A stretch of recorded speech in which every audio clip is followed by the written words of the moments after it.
There's a lot going on in the world. We got Dr. Abdul El Sayed in the building. Dr. Abdul El Sayed in the building. Ladies and gentlemen, later, he has like a Pod John fundraiser thing going on here in Los Angeles that they reported on, if you recall. And while he's in the town, I was like, "Yeah, pull up. You already know what's up. My door's always open, and we'll be hanging out. We'll be hanging out with the boy. Get him to take a look at your cheek, bro. He's an epidemiologist. Okay, so unless this is a novel virus that's developing on my cheek, I don't know what kind of new things he can say. What's going on with terrorists today? This is what I mean. I'm over here talking about having a senator, like a potential future senator on the stream, coming to my house in a little bit. And this guy's like, you're a terrorist because a guy who doesn't know anything about anything, like a drama slop tuber told me you're a terrorist and a bad guy. Like, how can we exist in these dual realities at the same time? Okay? We are existing in dual realities. There is two separate realities, maybe even more than two separate realities, but like, it's pretty funny.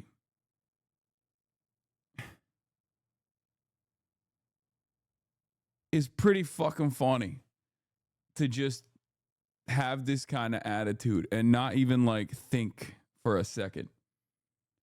Serious questions, you fuck Jonathan Greenblatt's mom? I don't think so. I think what happened is Jonathan Greenblatt, it's worse than that.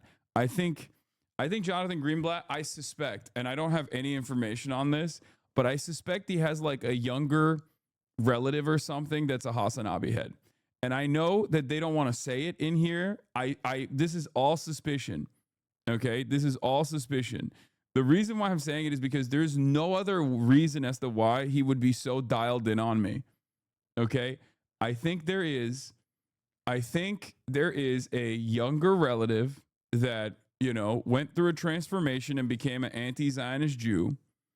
And this bricked Jonathan Greenblatt. And he just spends every waking moment making sure that this never happens again. It's his biggest fear. Because, like, it seems so personal with him. I will not be outing who this person is, but if you are in here, I see you. I feel you. Keep up the good work. Like, he talks about me he talks about me in a way that I've only experienced people talking about me when I've had, like, a podcast with them or something, and they felt wronged by it, and then they, like, lost their minds. Or like I collaborated with them at some point and then they lost their minds. Like he talks about me like a scorned lover. Like he's up there with Epstein and Ethan Decline. Anyway, second ICE shooting as things take off in Minnesota. Is the Iran strike off? Will Trump take Greenland? Take Greenland and implode NATO. Trump threatens Insurrection Act. Dr. Abdul. What's Abdul El Sayed's Twitter? Oh, God, I can't at people on Twitter. It's so weird. Okay, anyway, whatever. Abdul El Sayed in the building later. Get in now. Okay. Do we have a blast off meme? You mean the Home Alone cameo guy? Okay. Do we have a blast off meme? He joked about taking Iceland too, and Icelanders were not happy. Oh my God. He's doing it. He's doing the damn thing. He's gonna do what I said jokingly yesterday. He is going to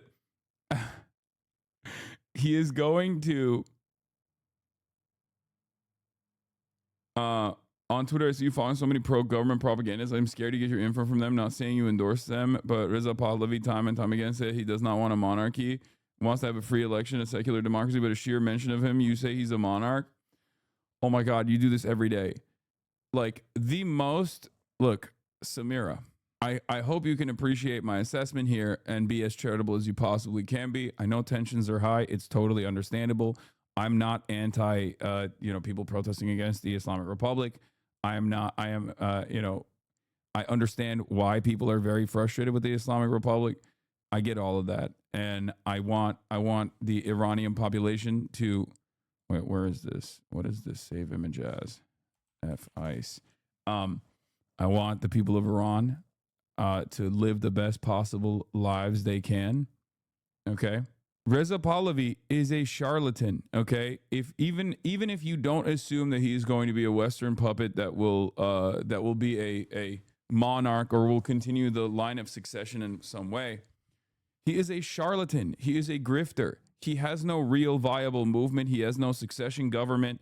He has no opinion on how to maintain Iranian sovereignty. He's got nothing. He's just got Lindsey Graham, and he's walking around wearing a Make Iran Great Again hat, and that's pretty much it.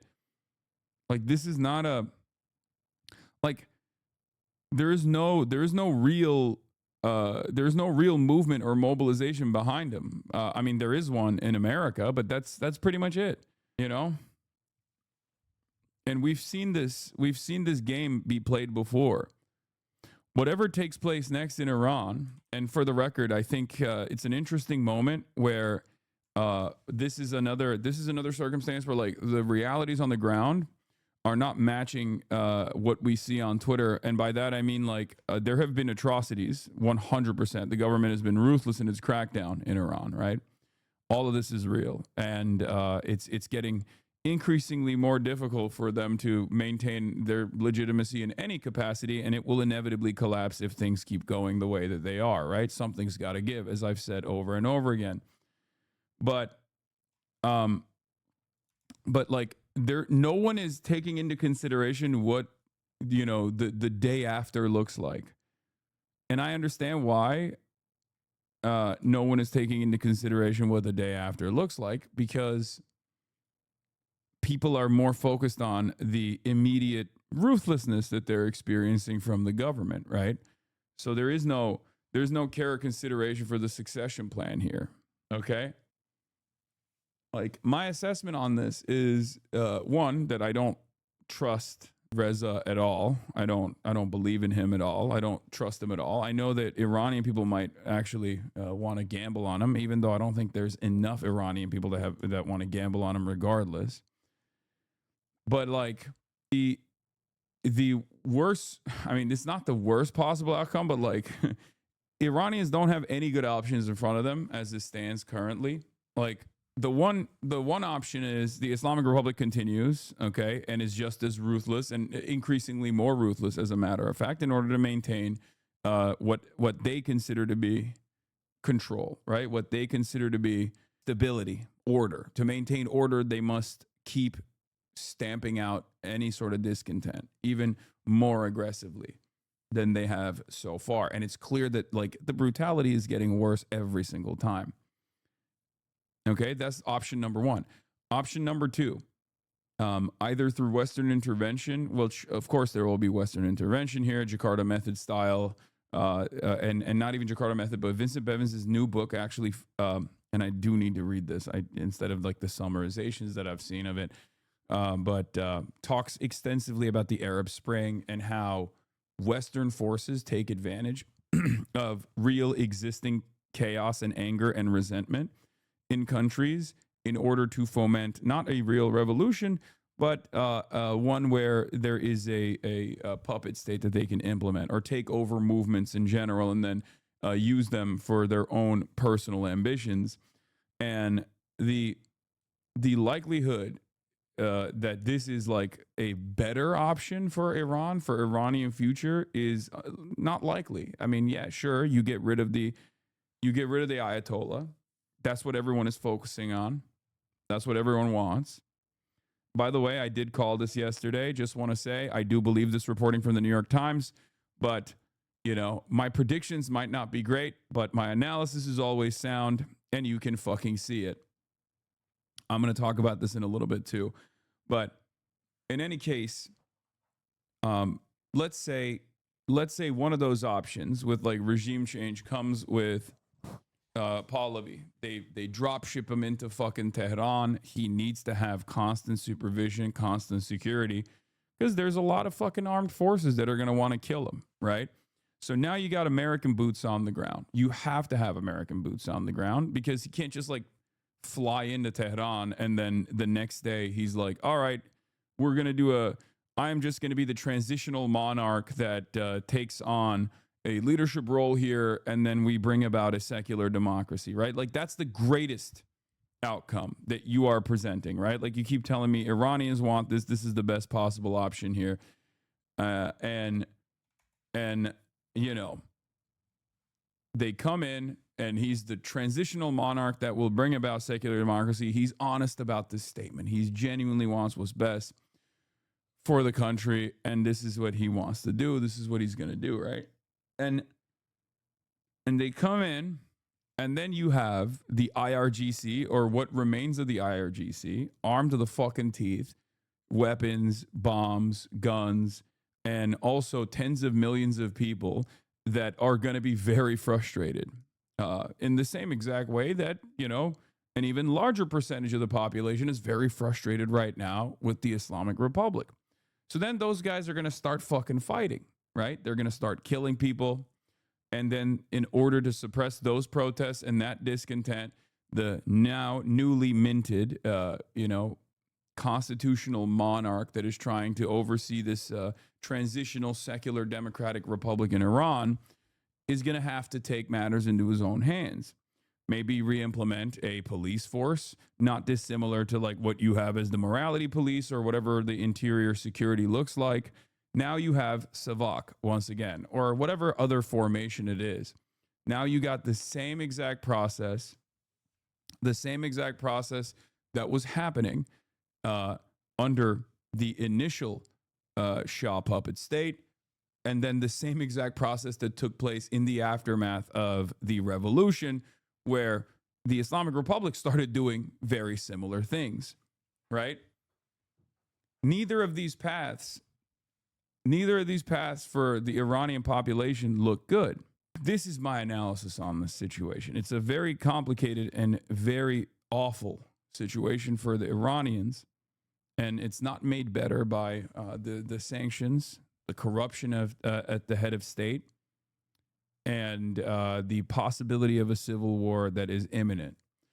So, you know, no good options here. So the least bad one would be the option where there is at least some semblance of stability, where the actual relinquishing of ownership or scaling back of repression comes from the existing government. I love Israel. Stop talking shit, bruh. True.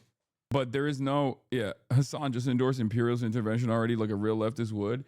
It's more complicated than that, though. It's not a one-to-one. Like there is definitely real appetite for revolution in the country. That much is clear. When you got fucking people who are desperate enough to take up arms and start killing cops, start killing security officers and shit, like we're not there yet in the United States of America. Let's be real.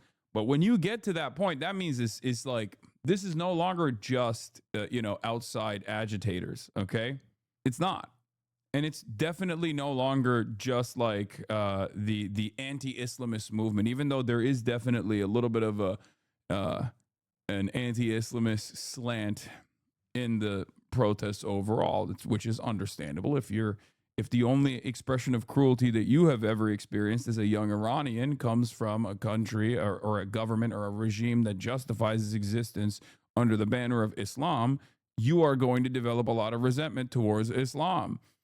That's how it goes. The problem is you're discrediting one of the paths to offer immense liberation for the Iranian people and trying to water down the Ayatollah's regime to make it acceptable within Western society. It isn't. It's a hypocritical fascist theocratic regime. You claim you're not under the thumb of Hamas and backpedal and whitewash Iranian fascism by calling it a republic. Wait, what? Brother, that's just the name. Like, what are you talking about? Are you all right? It's like motherfuckers getting mad when I say Democratic People's Republic of Korea. It's just, that's the name of the country. What the fuck? What do you mean? I mean, I say regime too. I use it interchangeably every now and then. What the fuck? It's like saying North Korea versus Democratic People's Republic of Korea. I don't have like messaging discipline. I don't have like a content Bible here that I'm following.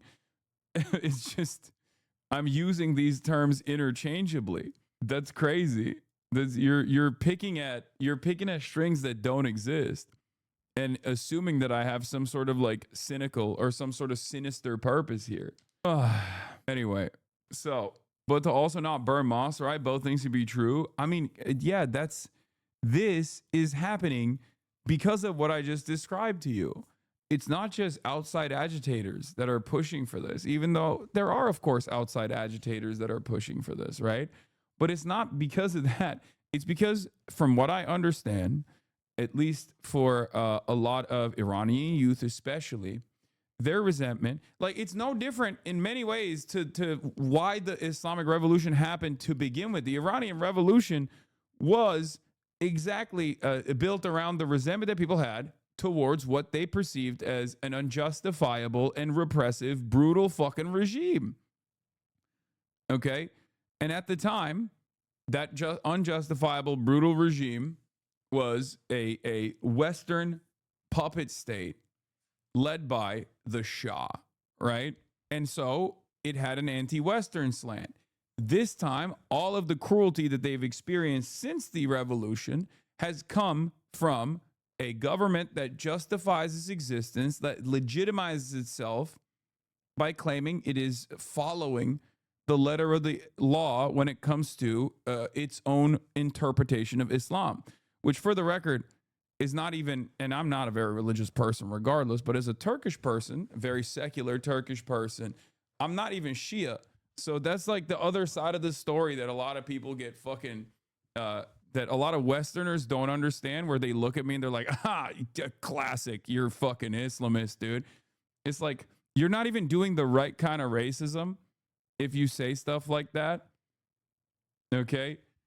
If you say stuff like that, you're not even doing the appropriate racism, where I'm not even Shia. Like, unless you are accusing me of doing taqiyya as a Shia Muslim who's secretly hiding that they're Shia Muslim and saying that they're Sunni Muslim.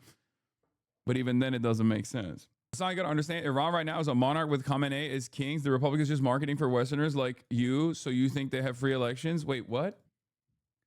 No, oh my God. Why is it that people don't understand what I'm saying? Yes, I understand. Okay? I know. I literally just said that. I said one must ask the question why the revolution happened to begin with. The reason why the revolution happened is because people looked at the Shah and said, "The fuck is this?" Okay? The fuck is this? This is bullshit. They're ripping our fucking fingernails off of our fingers. They're torturing us in torture chambers. There's mass suppression. We hate this. We don't fuck with this at all. Okay? And now, in this modern iteration, the way that the people interpret their own personal repression is exactly the same, except this time, instead of this revolution taking an anti-Western slant, because the secular monarch or whatever was a Western puppet, this time it's taking an anti-Islamist slant, because they see the oppression that they're experiencing and the repression that they're experiencing from a regime that legitimizes itself in the eyes of the base of support by following Islam. Okay? That's what I'm trying to explain. I'm saying it's not all that different. Of course, the difference in this circumstance is that there are a lot of outside forces that are trying to take advantage of it. I think no level of restraint from the current government would be enough to ease Western hostility. That's what they are fed up with. They feel pressured and constrained by the West, and they blame the regime for provoking the hostility in the first place. What Iranians want is what a normal, stable relationship with Western countries. You know what's really ironic about that? Something the regime is fundamentally incapable of providing. You want to know something really funny about that? People are going to get mad at me for saying this, but that is quite literally what the fucking Ayatollah has been trying to do. And in many respects, has not been able to force project enough as a mechanism of deterrence. Like, and that's precisely the reason why they just keep getting fucking ritualistically humiliated, in the region. You either have sovereignty or you don't. Okay. So what people are saying is they are desperate, and so desperate due to all of the fucking sanctions and due to all the repression that they've seen, that they would rather have Iran become a Western puppet. And what I'm trying to explain is that if Iran became a Western puppet, it would not have stability. Unless you purge the entire, like, you know, fundy population, unless you purge like tens of millions of Iranians somehow and then like ship them off somewhere else, like the people that are, you know, the ones that go to the fucking square and go, I love this shit, please, Ayatollah, you are a legend, you know, unless you somehow dispose of those guys, and that's like at least 10 to 25% of the population, there's no sustainability. There's no sovereignty. Those guys are literally going to do it again. They did it last time. I don't think you're wrong. I'm just not sure how significant what you describe is. I legitimately believe the monarch advocates want that. You got to stop talking down to Hassan just because you're Iranian and you think that makes you an expert. I'm with you that every nation to be sovereign, they need to have nukes, but I personally don't trust Khamenei with nukes when he mows down thousands of his own people with military-grade machine guns. Okay, first of all, given his foreign policy is very different, in comparison to his internal repression, he's not going to nuke Isfahan, right? He's definitely not nuking anywhere. And this is why I say he's a fake demon, where these guys are far more ruthless to their own people than they are to people that may or may not deserve it. Okay. And the reason why they have to play this, this tightrope is the reason why they have to play this like delicate tightrope. Wait, what is this? Did not hear your name? Was it about you? Mama and Baba's reaction? Is he Turk? Is he famous? I saw a post about, he posted it for like, he posted a 4-minute. My husband and I got excited seeing you on his podcast. We believe your voice needs to be heard and seen by more people. Wish you the best of luck. Thank you. Love how the guy defended you and said you are not IR. Ha ha ha ha ha. Yeah. Wouldn't Iran becoming a Western puppet make Israel less valuable and an ally to the U.S.? No. Iran wants to play like a regional actor, but they don't just have the resources or internal support to actually do this. Seems like most Iranians want to focus on internal growth. No, I think there is a, like, I am not a committed and I am not a committed believer in the idea that like the Islamic Republic's foreign policy as a regional actor is done simply to like fuck with Israel because they hate the Jews or some shit. Okay. No, they're doing that so that they can one day have internal stability as well. I mean, part of it is because of internal stability, because there's plenty of Iranians who want that, right? But Iranians overseas, in fact, Middle Easterners overseas, people who were born there and never lived a day in the Middle East, should shut the fuck up, dude. I'm tired of these clowns yapping about, well, I'm actually Iranian. No, dude, you're a clown living across the world and don't care about how many people died to achieve your dumbass regime change. Iraqis in America did the same before 2003. Yeah, it's so crazy. Look, I'm going to say my people here for a second. Like, you know, I'm Turkish, but like the MENA region, there is definitely, there is a consistent historical through line here where every single person in the MENA region has historically thought we should look to the West for help. They will treat us as peers. They will treat us as equals. White supremacy be damned. They will know what we are worth. We have thousands of years of history and culture. And one day they will give us the respect that we deserve. That has never happened. Okay? It's just never happened. It has literally never happened. And it's so funny that like every single time there's regime change and instability that comes in the aftermath of said regime change, Arabs, Iranians, people in the MENA region, every single time go, this time it'll be different though. It was bad the last time, but this time it'll be different. It's never different. It's always the fucking same. That's it. There has never been an instance where like this has worked out. Okay. Khamenei does gain legitimacy by challenging Israel by being positioned as an opponent to Zionism. It strengthens Khamenei's hold over Iran, whether they are a paper tiger or an actual force against Zionism. Sure, that's true. But I do think that it's a genuine, I do think that if he was just a paper tiger and he did not genuinely represent a threat to Israel in the region, then they wouldn't be so actively trying to destabilize the place. It's the same as Assad. Assad had no fucking legitimacy at that point. I mean, he had such little legitimacy after so much civil war, years and years of fucking civil war and Western and also, you know, Iranian interference, Russian interference, right? That like they deposed of him almost overnight. And this is a very different situation than Assad. This is a very different situation than Assad because, like, in comparison to Assad, Khamenei does, whether we like to, admit it or not, or whether we appreciate it or not, does have a base of support amongst the Shia world, but definitely a base of support internally in Iran, a very sizable base of support, and an entire military structure, a parallel military structure that literally is a repressive force internally. Anyway, as an Iranian, all I want is a democratic and secular Iran. Being an enemy of Israel is pointless in my opinion. I can't be bothered to care about Palestine. Dude, Iranians are so funny because they just Iranians that say this are so funny, by the way. They literally are just like, can we please be like the Gulf states? No, they're just like, can we please be like the Gulf states? Now, they'll get mad at me for saying this because they'll be like, oh, what? I said secular. I said democratic and secular. How dare you say it's like the Gulf states? That you literally, the second part of that question is unironically the Saudi position, the UAE position. The UAE position is even worse than the Saudi position, let's be real. But like, and it's such a funny time to say this because you look at a country like Qatar, and Qatar has been shot and been damaged more consequentially than fucking Israel as opposed to Iran.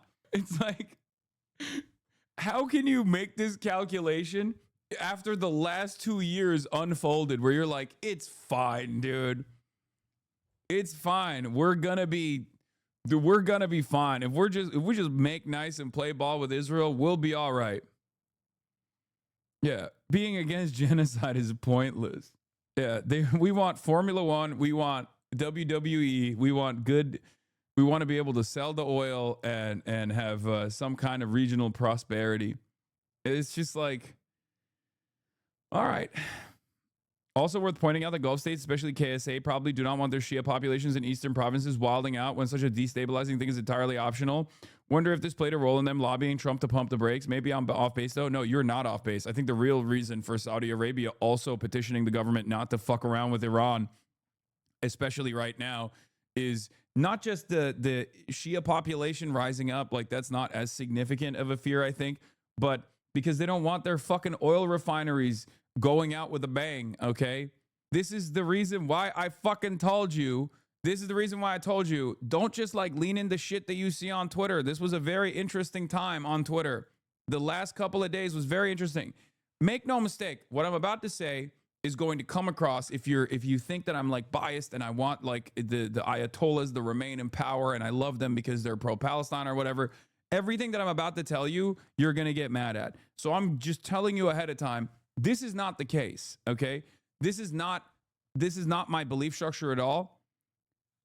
I'm going to do pure analysis here, and I hope you can listen to what I have to say and maintain charitability instead of getting understandably frustrated, because it is a very chaotic time. And it's also, if you have family members that you haven't been able to reach in Iran, right? And you don't know if they're dead or fucking alive because the government shut down the fucking internet. Yeah, you're going to get, you're on edge, and it's understandable that you're on edge. Okay. So here it is. Number one, the last couple of days, especially because Iran is the Iranian government is like understandably not only just repressive, but also is like shutting off the internet and shit like that.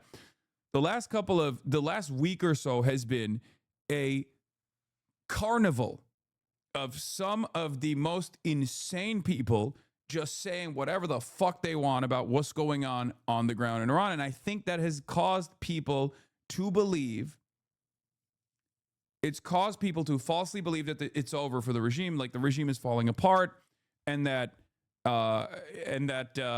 any day now the Shah is going to sit on the throne and bring about like whatever their own personal thing is, right? Like all this speculation has run wild, okay?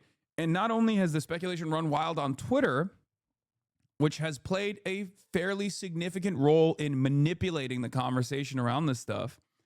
And it's so funny because, like, I'm seeing people that were formerly called Islamic Republic supporters literally telling people, dude, no, this is a real thing. This is real discontent. And I'm seeing people like Yashar Ali, who have been called, Pahlavi supporters, telling other people, mostly Israelis and people who are pro-Israel, to be like, no, the Ayatollah is not going anywhere. Shut the fuck up. Okay? This has been a festival of diasporoids fighting amongst one another, fighting everybody, mostly a lot of fucking Zionists too, either Persian Zionists or just like Israeli Zionists, American Zionists. Just like everyone's taking a swing. Okay? Everyone's been taking a swing. And I think it led a lot of people into falsely believing that it was over, right? The regime is done, it's over, it cannot come back from this. And while I do think that it's true that this it's only going to get worse from here on out unless something changes, right? Like a dramatic change.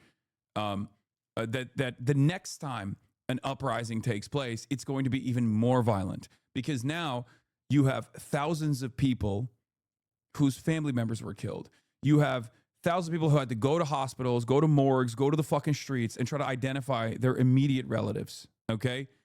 That means you have hundreds of thousands of people who are even more angry, who will take arms, who will fucking throw Molotov cocktails at security forces, who might say yes this time around if someone comes in and says, hey, my friends from across the pond are going to ship us some shotguns. Do you want to take up arms against the fucking government? You might be less reluctant this time around, right? Because every single time this kind of death and destruction takes place in the hands of a repressive government, there are going to be more people that want to take up arms, that want to take up revenge. The understandable need for revenge will grow. Okay? So in that regard, yes, you killed this many people. You killed as many people over and over again. Like, something's got to change. Either you have to fucking somehow figure out economic prosperity instantly and start instantly focusing on development and immediately start doing reforms, or you're fucked. Okay? That's it. The only other place where I can think of like this level of death toll from in the hands of a government that has ended up being stable in the long run is China. Okay? Tiananmen Square, not the actual square, but all of the violence that unfolded in the aftermath. That is the only other instance where I can think of where it's not an American ally, because like South Korea has done this. All these other fucking countries have done regular ruthlessness, regular cruelty to its populations. But I'm talking about outside of the like a non-ally nation that has been able to maintain stability in the aftermath of killing this many people. Okay? The only country that I can think of that has been able to successfully do that is China.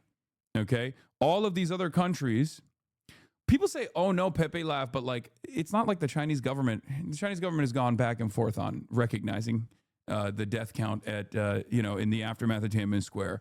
It doesn't matter. Okay? I don't care. Like I'm doing serious analysis here. Tiananmen didn't happen. No, it just didn't happen in the way that you think it happened. Okay, in the way that it was presented in fucking Western media. Calm down. So, what about Turkey? Erdogan mowed down people with tanks, brother. I said outside of the American security umbrella. Okay, a non-aligned or anti-American nation, an anti-Western nation. Do you think Turkey, the second largest standing military in NATO, is outside of the American security apparatus? It's not. Okay, that's why I said China is the only one I can think of. Like with that's the reason why I brought up. So in any case, where was I? I think you'll see in the upcoming days a lot of discontent from Iranians in diaspora that recognize that Donald Trump doesn't give a fuck about Iranians, by the way, which will be a surprise to no one that knows how Donald Trump operates. But you'll start seeing that as well. Like, You'll start seeing people get mad at Pahlavi as well, to be like, what the fuck are you doing? Like, you're so incompetent, because it's true. He is incompetent. He's just like a Western puppet that I'm not even so certain wants this job. Right? So, they're gonna start getting mad and realize that they don't have any real allies overseas either. So ultimately, I think we'll see what happens. But my interest always is like how information travels, right? And I think that this last media bonanza was very interesting. It was very interesting because like there were so many people that believed that it was over, right? So many people that believed that it was totally over, it was totally done, and it doesn't seem like it's totally over and totally done, right? Asman is pulling you up right now. Hey, chatters, I have a real question for you. Do I have to know about that while we're doing like serious analysis? We got, we'll make fun of Asman in a little bit, but like, you guys don't have to fucking inform me every single time Asmongold looks at me and then come in and be like, Asmongold owned you again. Many of you don't understand. If you personally don't feel embarrassed to say this out loud, that's more so just that's a self-own rather than anything else. The whole liberalization movement in China was a long time coming. Like, it was built up for a decade with not that much success. Okay, we're not going to talk about China right now. So, as I said before, the reason why I don't think Trump was, going to engage militarily with Iran was because of all the different factors at play here. Number one, Saudi Arabia and all the other Gulf countries not wanting to destabilize the region further. Okay, that's a huge deal. That's the reason why Saudi literally said publicly, you cannot use our airspace if you want to strike Iran. Okay. They're cowards at the end of the day. They're vassals at the end of the day. But you have to understand, like, if they put their foot down, there's a reason for it. Okay. Israel itself also, seemingly, according to the New York Times is reporting on this, urged Donald Trump not to strike Iran. Yet, this is new from the New York Times. Netanyahu called Trump yesterday. By the way, when people say like Asmongold owned you, look, Edward Wong is a New York Times diplomatic correspondent. One must ask the question why guys like this follow someone like myself. If I am if I'm at the same intellectual playing field as someone like Asmongold, okay? Anyway, new from New York Times. Netanyahu called Trump yesterday and asked him to hold off on attacking Iran. During the June war, Iran hit Israel with many missiles, killing some civilians. Qatar, Oman, Saudi Arabia, and Egypt have also asked the U.S. not to attack Iran. And I think the reason why they don't want this, yet is important. The reason why they don't want this yet is because, for Israel at least, it's because they just don't have the fucking smoke for defense. Okay? If Iran retaliates by unleashing another barrage of missiles in the direction of Tel Aviv, Israel is fucked. Okay? Because the Iron Dome is paper dome. And we know that. And that was another cope moment for a lot of people who are pro-Israel. They literally looked at the 12-day war and acted. They looked at the 12-day war and were behaving as though like Israel totally dominated Iran. And there is some truth to that. Like, obviously, we found out that Iran has no capability of stopping Israeli espionage from taking place inside of its own boundaries. But in terms of missile for missile, missile to missile, lobbing missiles across from the Iranian soil directly at Israel, they couldn't fucking really stop missiles from hitting Tel Aviv. Okay, they went ban for ban, and they depleted the shit out of the Israeli missile defenses. They did. And that was with cruisers and carriers in the region. So they had American defenses. Right now, there aren't enough. There's no carriers in the region. There aren't enough cruisers in the region. that will also help with the ballistic missile defense that Israel desperately needs. And even with all of that, Iran was still able to punish Israel, and Israel only responds to military deterrence. That's it. We know that already. So Alex B. Ward, national security reporter at Wall Street Journal, says President Trump was advised that a large-scale strike against Iran was unlikely to make the government fall and could spark a wider conflict, U.S. officials said. And for now, we'll monitor how Tehran handles the protests before deciding on the scope of a potential attack. The U.S. would need more military firepower in the Middle East, both to launch a large-scale strike, protect American forces in the region, and allies like Israel should Iran retaliate, that advisors told Trump, the officials said. The U.S. officials and Middle Eastern partners told the White House the regime was unlikely to fall after a massive bombing campaign, which could instead spark a broader conflict. So that's it. So all of this stuff, when the adults actually make the assessment now, when the dust is settled a little bit, is very different than the attitude that was presented a couple of days ago. Everyone was like, intervention now, it's time, opportunity. Now, obviously, I'm a non-interventionist on principle, okay? But even outside of that, I looked at the situation and I thought, I looked at the situation and I covered it, as you guys know, or I was like, I don't think this is the time where it will happen. Outside of the fact that even if it were to happen, if you were to somehow turn Iran into Syria, it would not be good for the Iranian population anyway. Do you see what I mean? So I think it's good to make these assessments with a cooler head and not rely on shit that you're seeing on Twitter is what I'm saying. I like to receive a diversity of opinion on here. When I'm using this fucking website, and it goes from the barrage of Zionists, the barrage of diaspora Persians, okay, and on top of that, people who are non-interventionist, or people who have been called falsely, in my opinion, sympathetic to the Islamic Republic, like.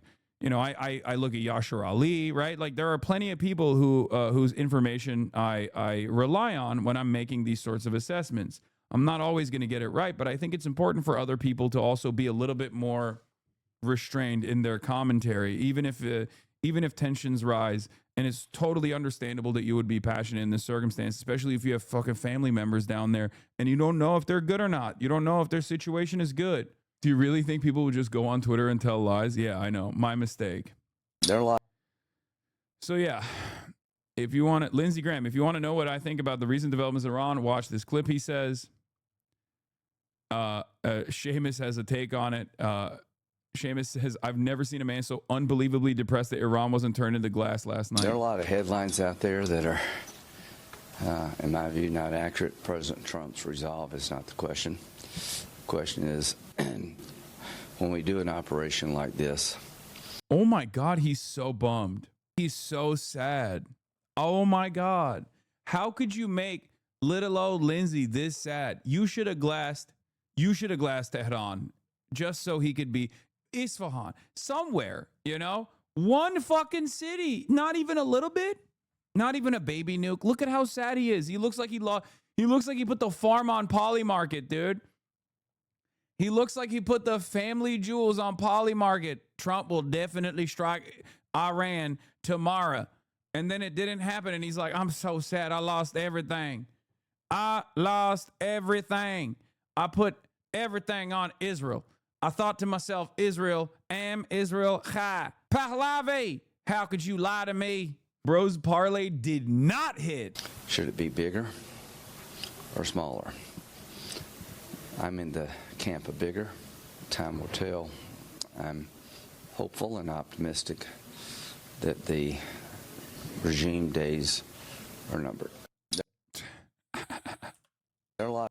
Hold on. Anyway, that's funny. That is hilarious. Like the bloodlust. Oh my God. I support war with Iran if we deploy Lindsey Graham and only Lindsey Graham. Yeah, let's launch Lindsey Graham into Tehran, okay? Actually, not just Lindsey Graham. Anyone that keeps saying like we got to keep intervening, we got to do intervention. Let's just paradrop them. Let's just put them in a fucking plane and drop ship them directly into Tehran. Let's see. Send Ted Cruz tactically. Send John Bolton down there. Mr. MEK. To the Iranians in here, I apologize. I know you've already suffered enough. And now I'm entertaining even additional suffering. I know. You have suffered enough already. You're stuck between a rock and a hard place. You got a regime that you don't like that is, jailing your friends, sometimes killing them. Okay? Enforcing ridiculous rules that you don't appreciate. Your economy is dog shit. And now I'm suggesting sending a tactical Lindsey Graham. And I know you don't want that. I know. But think about how good it would make everybody else feel. Tactical Lindsey Graham. Hello. Anyway, so we got the Bonzer analysis on this as well. But yeah, we're before we get into the Insurrection Act and stuff like that here, we once again start off the day by talking about Iran. Oh, also, I don't know how much truth there is to this, but former President Hassan Rouhani and former Foreign Minister Javad Zarif have been placed under house arrest according to unconfirmed reports. These two individuals negotiated a nuclear deal with President Obama. So here, let's actually, you know what? Let's look at this. All right. So a major attack on Iran. I already covered this. Major attack on Iran would also require that any wary Gulf partners have an appetite to host CENTCOM. It's only been 6 months since the 12-day war and 4 months since Doha was bombed by Israel. New from The Guardian, Trump's options are limited. He talked about military intervention against the Iranian regime with no military prepositioning having taken place. There has been a drawdown in the last few months, reducing military options further. The U.S. had no aircraft carriers deployed in the Middle East since October, after 2 years of near continuous deployment following the Hamas attack on Israel. Having moved out, the U.S. Even if they aren't used, according to the new Guardian report citing a former head of UK NGSC, even the cyber options are limited. Most cyber attacks risk harming the civilian population more than anything. One possibility, according to them, would be an attempt to restore the internet in Iran. There's nothing at Diego Garcia, not even a Strato tanker. And so it on the one hand, Donald Trump is talking a big game like he's going to fucking pummel Iran. And he still might, because this is America that we're talking about, right? Like America has numerous different strike capabilities, right? Like they can pull off bombing anywhere around the planet from even the continental United States, as they've demonstrated before, right? Like, so the reality is, like, it doesn't, they can do it even without all of this stuff. But the problem is if they do it without all of the, there is one thing that you can always count on, though. He will suck Israel's dick. So if they're not bombing Iran right now, it's probably because Israeli intelligence is saying, don't bomb Iran yet. And I assume the only reason why they wouldn't bomb Iran is for the same reasons that I mentioned. Why are the phones down, newsboy? What do you mean? Oh, you mean the Verizon? I don't know. Yeah. I also think that what took place was potentially a feint.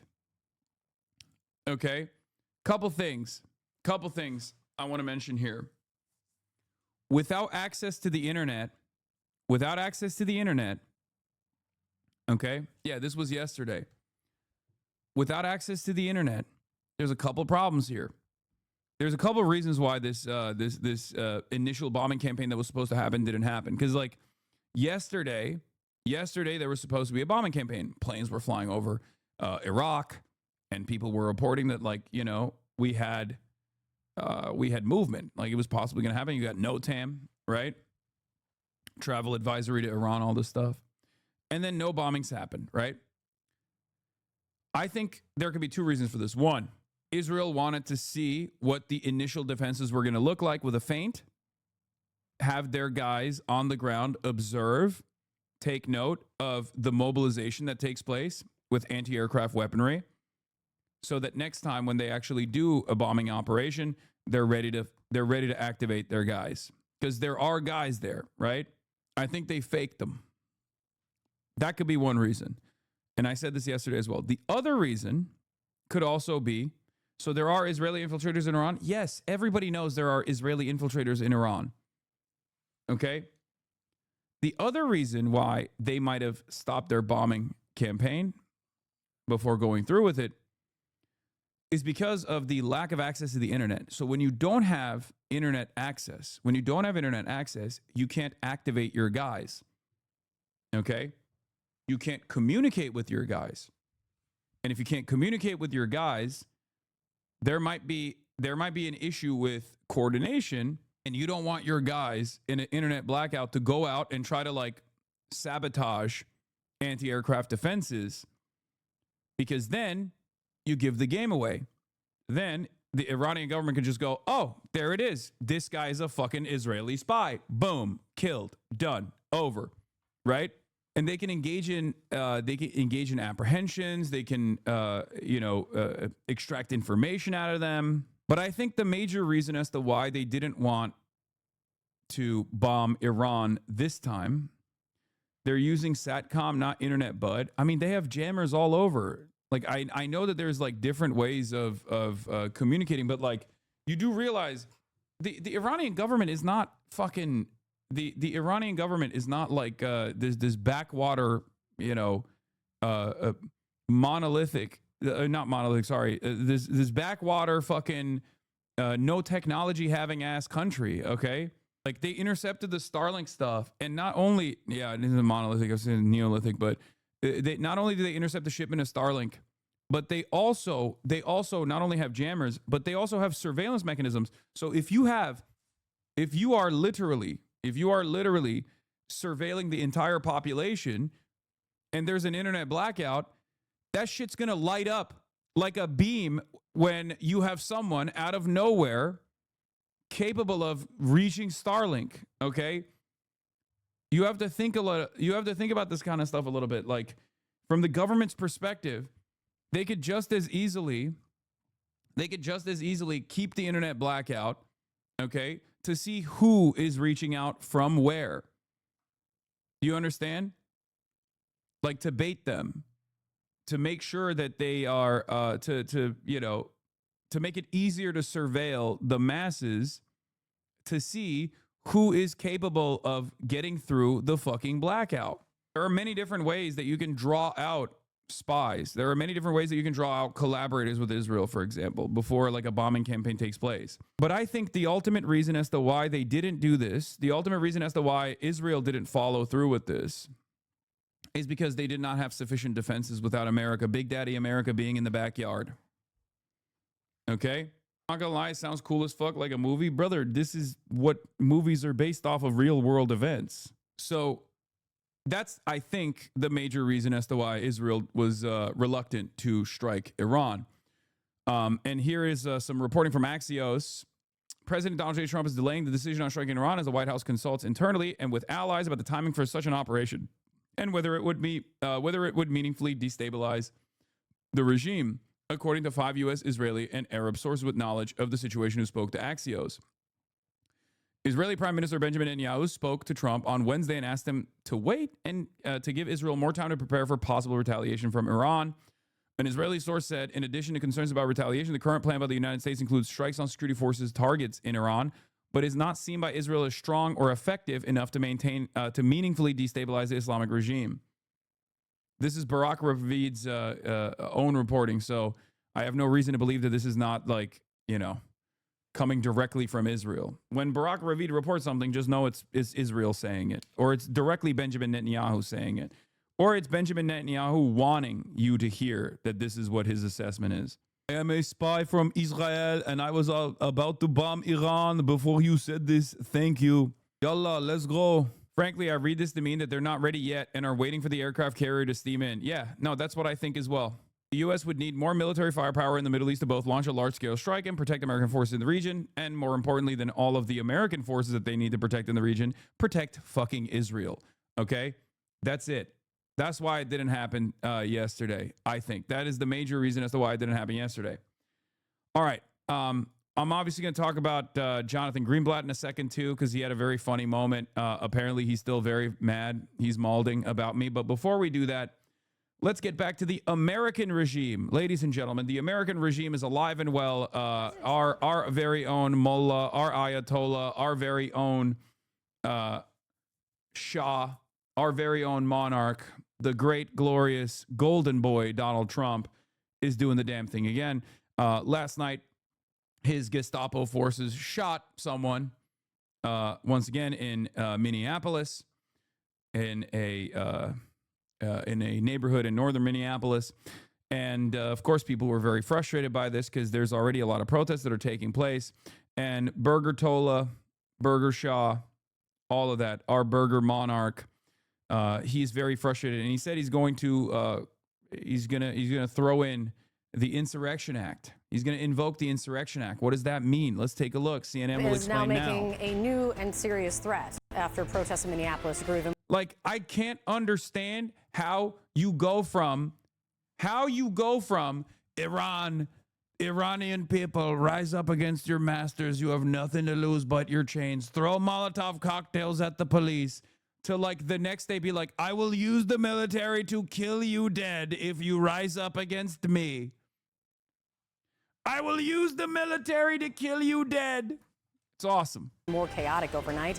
And there was another shooting involving a federal agent. This agent allegedly ambushed. The president posting this, we'll put it up for you, saying that if Minnesota's politicians don't obey the law and stop the professional agitators and insurrectionists from attacking the patriots of ICE, I will institute the Insurrection Act.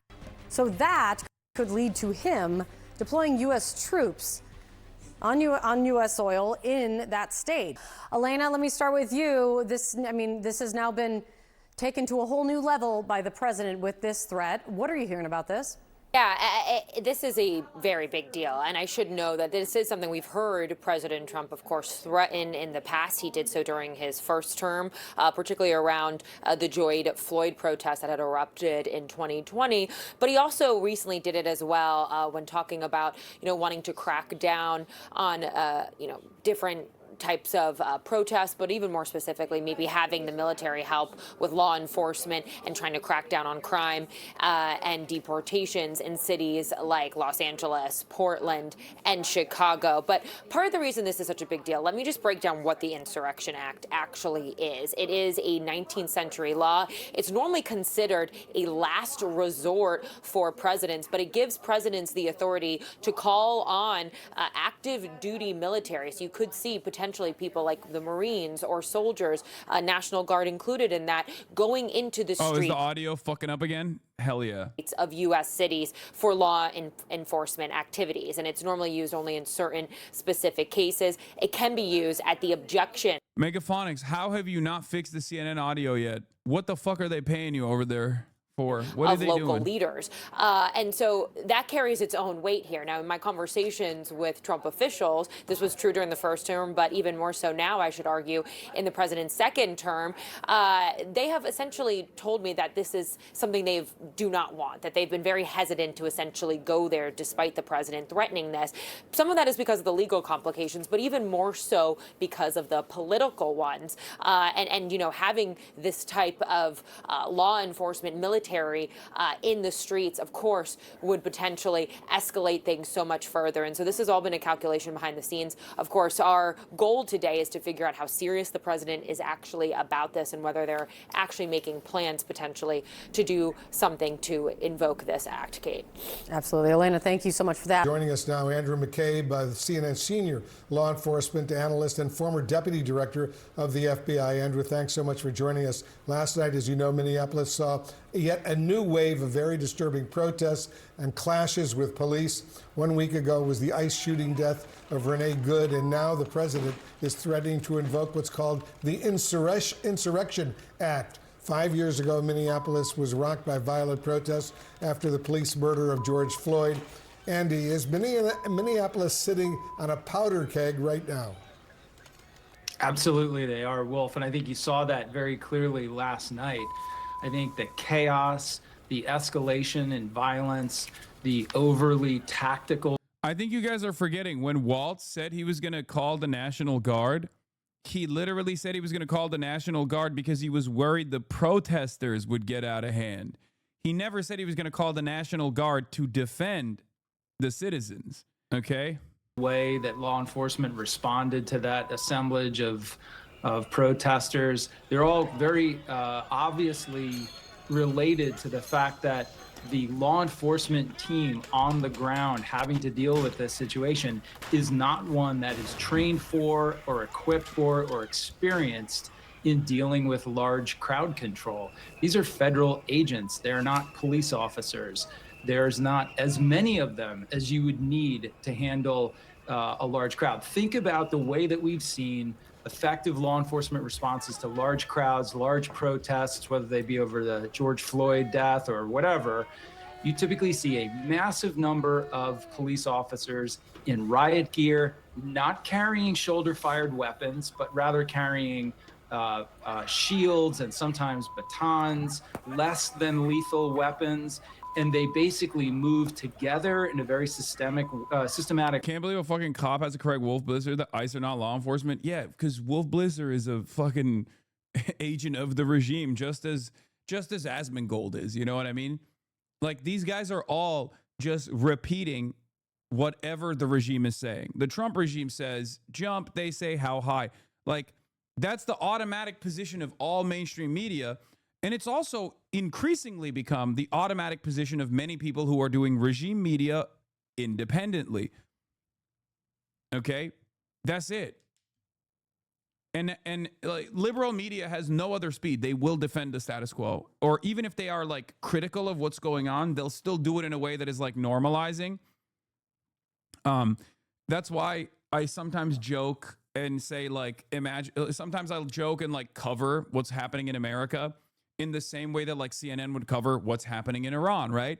And if you were to do that, if you were to even it out, you would understand how fucking ruthless and how cruel the Trump regime has been. It's just that they don't do that. Their job is to normalize the violence at the domestic level coming from the state, and overemphasize the violence taking place in other states, especially foreign adversary states. Way to regain territory and disperse the protesters. Right now, you have a much smaller force, totally focused on a tactical response. Half of them are carrying M4s and other very heavy shoulder-fired weapons, rifles. This is a powder keg, and last night you saw it just about go off.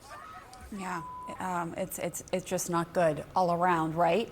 And now you have the president threatening this morning to invoke what's called the Insurrection Act. He said, quote, if the corrupt politicians of Minnesota don't obey the law and stop the professional agitators and insurrectionists from attacking the patriots of ICE who are only trying to do their job, I will institute the Insurrection Act. Let's remind everyone of what the Insurrection Act is. It allows the president to deploy the U.S. military domestically and use that force against citizens. It can only be employed if there's an insurrection or interference with state or federal law. So, Andy, as a former deputy director of the For the record, I just want to say something. I know a lot of people misunderstood my point that I was making before, but this is precisely what I was talking about when I was saying that, like, this is, you know, what the Trump administration's goals here are to basically keep up the intensity in this pressure cooker scenario, so much so that, like, eventually someone takes matters in their own hands in an act of self-defense, and then, you know, and then they do this, and then martial law, right? Because this is the one step. The Insurrection Act is basically a de facto martial law in the area that they're operating, but eventually it'll turn into a full-blown martial law around the country when other states also get mad and they start protesting, they start fucking pushing for it. So that's where we're at. I wasn't saying that because I was like, oh, you should stop resisting or you should stop protesting or anything like that, which is how some charlatans read what I was saying. But I said, it's clear to me that the goal here is to keep escalating until something gives and people push back, and then use that as a means to implement martial law and engage in mass repression. Minnesota is a testing ground. But this is what I was talking about. You know, cancel the elections. Sorry, we have martial law. Nothing you can do about it. I think that's what the game plan is. That's why I've been saying over and over again that these guys are moving like they don't care that there is going to ever be another election. Okay? They are moving, the Trump administration, the Trump regime is moving like they don't care that there is going to be another election ever again. This is what I mean. This is what I fucking mean. FBI and acting director. Do you see any grounds to legitimize the use of the Insurrection Act here? No, absolutely not. I think there's a lot of indicators on the ground that point towards the need for a much better and very different law enforcement response.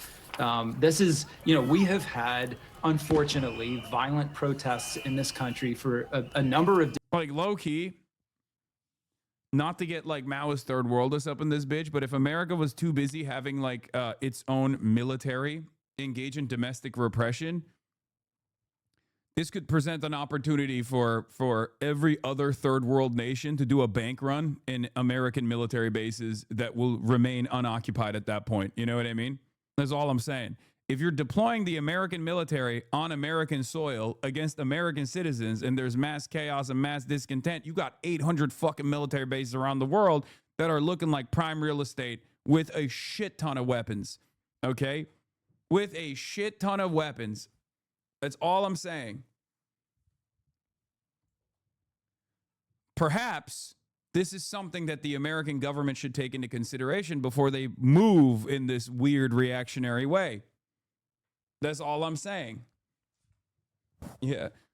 Dude, it's like, hold on. What is it? I want everyone in New York. It's like this. Hold on. It's like this. Wait, where is the fucking, is this it? Oh, God damn it. I can't find it in. If you're near a convenience store right now, any type of 24-hour store, go into the store right now and put your hand in the cash register for no reason. Their money is your money as of right now. Somebody just pushed their album back. I don't know who. Push it back. If you're near a convenience store right now. If you're near a forward operating base right now, I want everyone to hear me in the third world. If you are near a forward operating base right now, any type of American military base, go to the base right now, put your hand in the ammunition, put your hand in the armory and grab whatever rifle you can. It's free real estate. Funk finally retired, bro. Was the OG sound effect merchant? Yeah. Put your hand in the Abrams tank. You will figure it out. Throw on a YouTube video. Figure out how to drive one of those Abrams tanks. Okay? It's yours now. It's free. Those rifles are yours.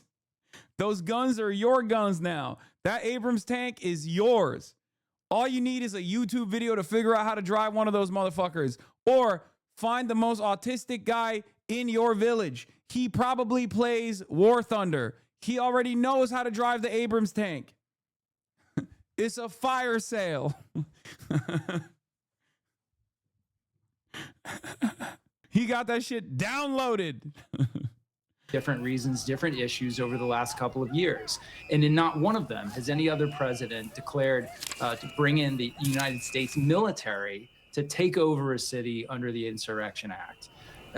What you have here is the government, unlike the response to George Floyd, this is an issue in which the government could very quickly de-escalate the tension and the violence on the ground simply by conducting their business differently, right? By pulling back some of these ICE officers, by bringing a less aggressive tactical approach to this entire issue of finding people who are illegally here in this country.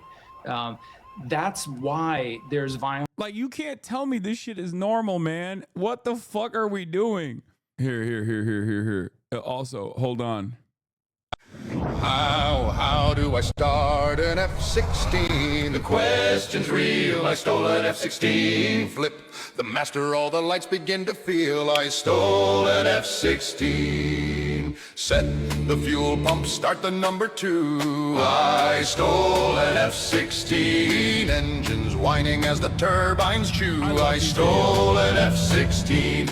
Turn the I love these videos so much. power It's the on only bright. appropriate use of AI. I stole an F-16, horizon centered, the line set right. I stole an F-16. Oh, watch the gauges and the needles climb. I stole an F-16. Wait till 20, it will take its time. I stole an F-16. Throttle back down to idle mark. I stole an F-16. Jet breathes deep with a rumbling spark. I stole an F-16. Unlock the gate and push it free. I stole an F-16. The bird comes alive with a roar of glee. I stole an F-16. Roll out the REL power on bright. I stole an F-16. Horizon centered, the line set right. I stole an F-16.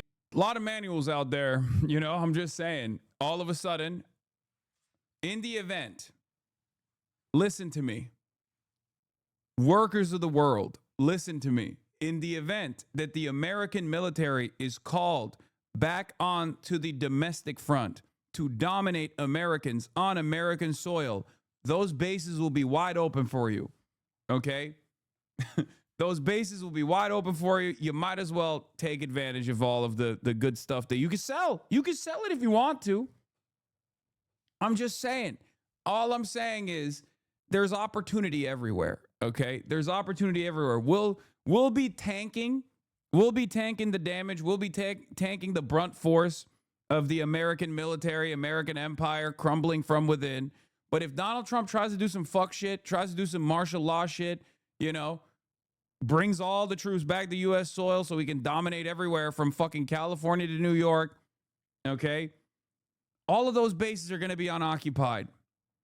They do not have the time and the supply chains to basically take all of those weapons and bring them back to U.S. soil. They're not going to do that. They normally don't do that anyway. They melt it, right? Famously, they melt it because it's way less costly to just, you know, destroy the stuff on the bases rather than try to ship them back. I mean, it's basically scrap metal at that point. Who gives a fuck, right? I'm just saying. 800 military bases around the world that we know of. That's 800 opportunities. I mean, look at the Taliban. We armed them to the fucking teeth. We armed them to the teeth when they were fighting the USSR, and then we armed them once again when we left. We were there so long, everything got outdated. That's what, yeah, outdated for us doesn't mean outdated for the fucking Taliban, you know? They're very industrious people. They're enterprising young individuals. They know how to use all of those weapons. They can put those weapons to good use. I'm just careful. This clip will say that this and you'll conspire against the U.S. No, I'm just saying, like, you know, maybe Donald Trump shouldn't do martial law in the United States of America if he doesn't want the rest of the world to decide, oh, these are my weapons now. Violence and unrest on the street. Now, I'm not saying that violence by protesters is ever necessary or justifiable under any circumstances. Also, this is called a joke. Is not. But it is the government that's ratcheting up the tension and the violence here, and they could easily turn that off by simply conducting themselves differently. Just really quickly to follow up, I mean, you had the situation with the shooting overnight, and DHS says that a Venezuelan national tried to flee and attacked the ICE officer trying to arrest him. I mean, in that situation, do you think a shooting was justified? In that case, he was shot in the leg, that Venezuelan national. Well, it's very hard to say, Pamela, because we know almost nothing about this. And the reason is that the government's response, their comments in the media following the Renee Good shooting 1 week ago, have proven to us all that we cannot take their statements for granted. We cannot accept what the government is telling us whole cloth. They have no credibility in terms of the way that they are talking about and characterizing the people involved in these events. They absolutely mischaracterized, deliberately mischaracterized Miss Good and her partner as terrorists. They are not terrorists. They didn't commit any act of terrorism. They haven't been alleged to have committed a crime with an indictment or anything like that. So we know that we can't trust what the government is saying about what's happening on the ground. So now you think about what happened last night, and we essentially know nothing at this point. So it's really hard to evaluate that. We're waiting to hear from the Minnesota officials to get some more details, because right now we only have the DHS side of things. All right, Andrew McCabe, as usual, thank you very, very much. Thank you. Joining me now is Robin Wansley, a Democrat on the Minneapolis City Council. I want to start with this. The president has just amped things up, saying he is threatening to use the Insurrection Act if things do not calm down there in Minneapolis, in Minnesota. What is your response to that? Yeah, so just first want to offer clarification. I am the city's first Black Democratic Socialist city council member, minority leader. In terms of Trump threatening to use the Insurrection Act, I don't think any of us on the ground here are surprised. Essentially, what Trump has been inching to do since he first deployed ICE agents to Minneapolis about 6 weeks ago was really to build to this place where he can normalize using his administrative powers to go to war with local cities who do not fall in alignment with his administration's political goals, which is to divide. Realize that like 80% of active duty uniformed military members are based in the U.S. Yeah, I mean, this is I need you to understand something. I'm joking, okay? Like, this wasn't actually a sincere thing that I was saying, that people in Djibouti should go and storm the American military base. I don't think there's many people tuning in from the third world regardless into the Hasanabi broadcast. It's mostly just LARPers, okay? That's right. Don't mince words. He wants war. Yeah. Like, I wasn't saying you can genuinely learn how to fucking pilot an F-16 off of a TikTok AI music video. People, terrorize people, keep people in poverty, deprive working class people of their basic needs and also their civil liberties. And Minneapolis is a testing ground in which he's trying to normalize, legalize these very terroristic actions that's coming from our own administration here in the U.S. that we often see happen abroad, actions that we wage against communities abroad. He's doing that right here in his own homelands, his own country that he took an oath to serve and protect. So I am not surprised. So there was another moment here where Donald Trump apparently told Reuters that he might cancel the midterms. Just kidding. So there was a question that was brought up in the press briefing this morning, and Caroline Leavitt responded in the way that you expect. Let's take a look. About the president's interview with Reuters. Yeah, he had an interview with the Reuters journalist, and he was like, maybe I just cancel the midterms. Unless nobody's going to stop me. Who's going to stop me? Are you going to stop me? Everyone's telling me elections are silly. Elections are silly. It's boring. It's woke. It's woke. So yeah, this guy follows up on it. About the president's interview with Reuters, you said that he was joking about canceling the elections, but Americans for generations have fought and died for democracy, for this democracy. Are you saying that the president finds the idea of canceling elections funny? Andrew, were you in the room? No, you weren't. I was in the room. I heard the conversation, and only someone like you would take that so seriously and pose it as a question in that way. Yeah, dude, just like when President Trump, when he was, campaigning to become president, was like, Project 2025, don't know what that is. Never read it. Don't like reading. Don't know how to read. I'm illiterate, folks. What do you mean, Project 2025? What the fuck is that? And then a couple months in, he's like, actually, I love Project 2025. And also, I've been implementing it every step of the fucking way. And also, here's the architect of Project 2025. I am going to send him as a threat during this government shutdown to blue states and fuck your lives up. Yeah, remember when he was just joking? Or when he was just joking, I guess, when he was talking about mass deportations taking place? He wasn't joking. He was being fucking serious, okay? He doesn't joke. When he makes these sorts of fucking jokes, it's not actually a joke. We can't be going, haha, he's just joking, right? Like when he says shit like, I'm gonna take Greenland by force because I also made the mistake of thinking, well, that's just insane. That's not going to happen. But it turns out he very much intends to do so. And it kind of feels like no one can stop him. So let's just stop with this like, oh, I'm just joking. He's not testing out his comedy material, okay? He's testing out his policy material. That's what he's doing when he's just joking. What the fuck?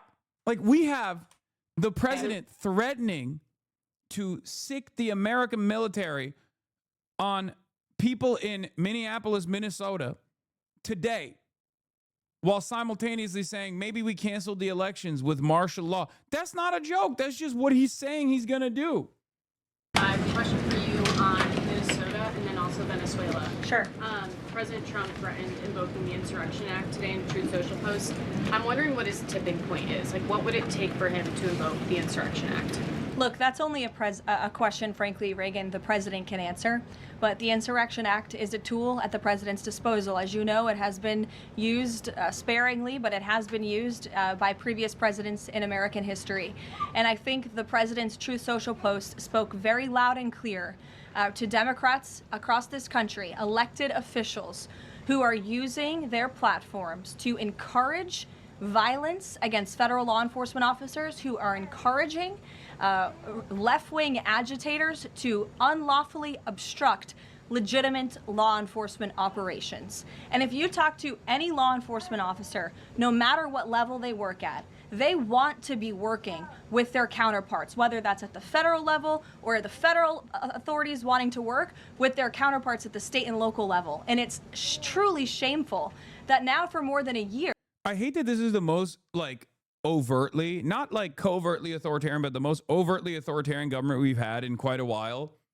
And they're also doing like bodies and spaces ass rhetoric, like words are violence ass rhetoric, standpoint epistemology, my white feelings are hurt, all this shit. It's like, how can you simultaneously be so fucking whiny and so dictatorial at the same time? Like, it's fucking, it's the worst of both worlds. It's both cringe, it's so soy, but it's also so unimaginably fucking reactionary and so violent at the same time. You've had it is very Israeli coded. Yes, it is. It is exactly what modern fascism looks like. We genuinely look to Israel to be like, okay, what are the next steps here? You know, over and over again, we just cry bully our way through everything. Elected Democrat governors and mayors who have basically held their state and local law. Is there a baby in the room? What the fuck's going on? Wait, what? It's truly shameful that now with their counterparts at the state and local level. And it's truly shameful that now for more than a year, you've had elected Democrat governors and mayors who have basically held their state and they just got Google Gaga in the press pool now. What the hell? Bro, these Republican influencers are getting younger and younger, dude. No, that's just Nick Shirley. He's there to ask a question. But mommy didn't give a binky yet, so he's acting out. Local law enforcement hostage and told them, you cannot cooperate with federal law enforcement. Why? They cooperated under the Biden administration. It's because these Democrats are deranged in their hatred for President Trump, and they are holding their state and local law enforcement hostage as a result. And these Democrat mayors and governors are doing it's her snack for later. Oh God. Oh brother. This over just a little snack on the side, you know? What?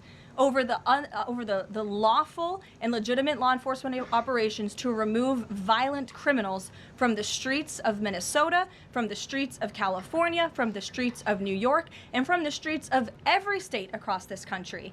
And you don't see these riots and this vandalism taking place in states like Florida. Why? Because you have a governor in that state who has empowered federal and local authorities to work together. And it's despicable what we're seeing from these Democrat politicians, especially in sanctuary states and cities across the country. That matter. White House press secretary calls reporter left-wing hack. Argument is so boring, is always deranged, is TDS, is the communism, is this and this. Yeah, what communism? Where's the communism? Can we have a little bit of communism, please? It seems to me like the only thing that is like communism is what we have decided is what communists do over there, but we have decided to do it over here. Like all the negative aspects of what we associate with communism, we're literally doing here, even though it's not fucking communism at all, with none of the benefits. Motherfuckers talk about bread lines. We got bread lines, and we still have to pay for it. At least when they had bread lines, the government was paying for the bread. It's crazy. Oh, look at these ugly city blocks. They're so gray. They're so ugly. Look at this brutalist architecture. Look at this government. Look at these government housing units. It's like, bitch, what's better? 1 million homeless people sleeping outside tonight? Or those fucking government housing blocks? Give me the government housing blocks now. Thanks, Caroline. Earlier, you were just defending ICE agents generally, and earlier on, Secretary Noem spoke to the media, and she said, among other things, that they are doing everything correctly. To be fair, this guy is a left-wing hack, okay? 2 people died in ICE custody last year. 170 U.S. citizens were detained by ICE, and Renee Good was shot in the head and killed by an ICE agent. How does that equate to them doing everything correctly? Why was Renee Good unfortunately and tragically killed? Are you asking? They let him in because he said he was an Irish Republican, and they thought it meant the same thing in America. They didn't realize it means something different over there. My opinion, because an ICE agent acted recklessly and killed it unjustifiably. Oh, okay. So you're a biased reporter with a left-wing opinion. What do you want me to do? Dude, fuck you, dude. God damn, dude. What the fuck? Oh my God. They got nothing up there, man. They got nothing. It's just worms for brains. These people have like, it's like a tin can up there with quarters just hitting both sides of an otherwise empty fucking brain, empty skull. Yeah, because you're a left-wing hack. You're not a reporter. You're posing in this room as a journalist, and it's so clear by the premise of your question. And you and the people in the media who have such biases but fake like you're a journalist, you shouldn't even be sitting in that seat.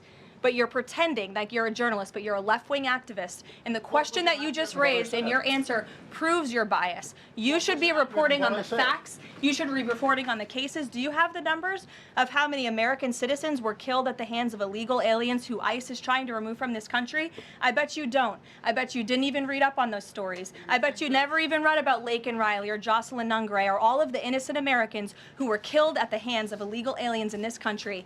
And the brave men and women of ICE are doing everything in their power to remove those heinous individuals. And yeah, the heinous individual happens to be your barback or your landscaper or your neighbor.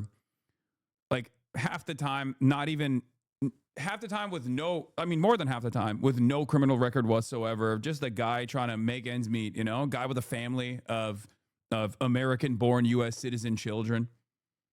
Everybody understands that at this point. It's only like the smallest minority of psychopaths that look at that and go, this is what I voted for. I mean, the mother of this person's niece was apprehended and detained and I think slated to be deported by ICE. Caroline Leavitt, okay? So she has skin in the game. But because she is such a fucking regime-pilled dickhead, she can't even see the humanity of her own immediate relatives, okay? Lest we forget. It's so crazy. What are we doing? You cannot win elections on the Asmongold, based constituency. You just can't do that.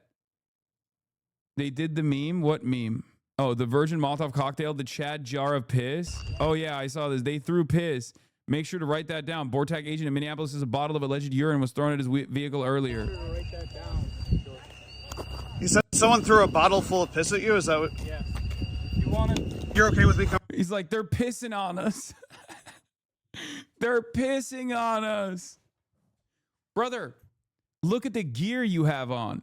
Fuck you mean they're pissing on us? What am I supposed to do? Feel bad for you? Get the fuck out of the neighborhood. Somebody threw a bottle of piss and it went all inside the vehicle too. Oh no, dude, what? When you were training in Nicaragua, did you think that your job was going to be, I don't know, infiltrating fucking cartels or dominating random wine moms in a fucking Minneapolis suburb? Have some respect for yourself, dickhead. These guys are Bortac, chat. Okay. And that's the reason why they have different gear, if you noticed. And that's the reason why they have, and they also are very, very trained. Okay. They're trained very differently than the average ICE agent is. These are not like the 47-day trainees. This is BORTAC, the tactical unit for Border Patrol. Okay. It's basically the SWAT team for Border Patrol. They train with foreign militaries. They train on foreign soil. They actually fucking are like, they're deployed for combating like the cartel and shit like that. Okay. And now they're in their fucking Wagoneer that they rented out or brought from Missouri. I don't know. Complaining about having piss thrown at them. What are you doing? Do you not have any respect for yourself? Like, what are we doing here? That's the peaceful protest you're seeing. You guys can't be running red lights. You guys are gonna T-bone into some family. Yeah, for sure. Drive safe, like, come on. That's awesome. Version Molotov cocktail. Petrol is expensive. If you fuck up, you set yourself on fire. Giving money to the fucking oil companies. Getting petrol without a car sucks. Police are looking for them. The Chad jar of piss costs next to nothing, easier to throw. You get the satisfaction of hearing a cop yell, "Oh my God, this is piss," can be filled on site. Why, officer, those jars are for my cold brew business. Literally anyone can make piss. Nobody expects you to use jars of piss as a weapon. Yeah. They threw piss. Make sure to write that down. I got you. I don't think they understand. Like, there is no sympathy for you, big dog. There is no sympathy here for you, especially in a otherwise comical scenario where you are a trained soldier, trained to kill, trained to do special weapons and tactics style operations, okay, on foreign soil, and now you're deployed to go and fucking dominate random white wine moms that are doing neighborhood watch in a fucking Minneapolis suburb.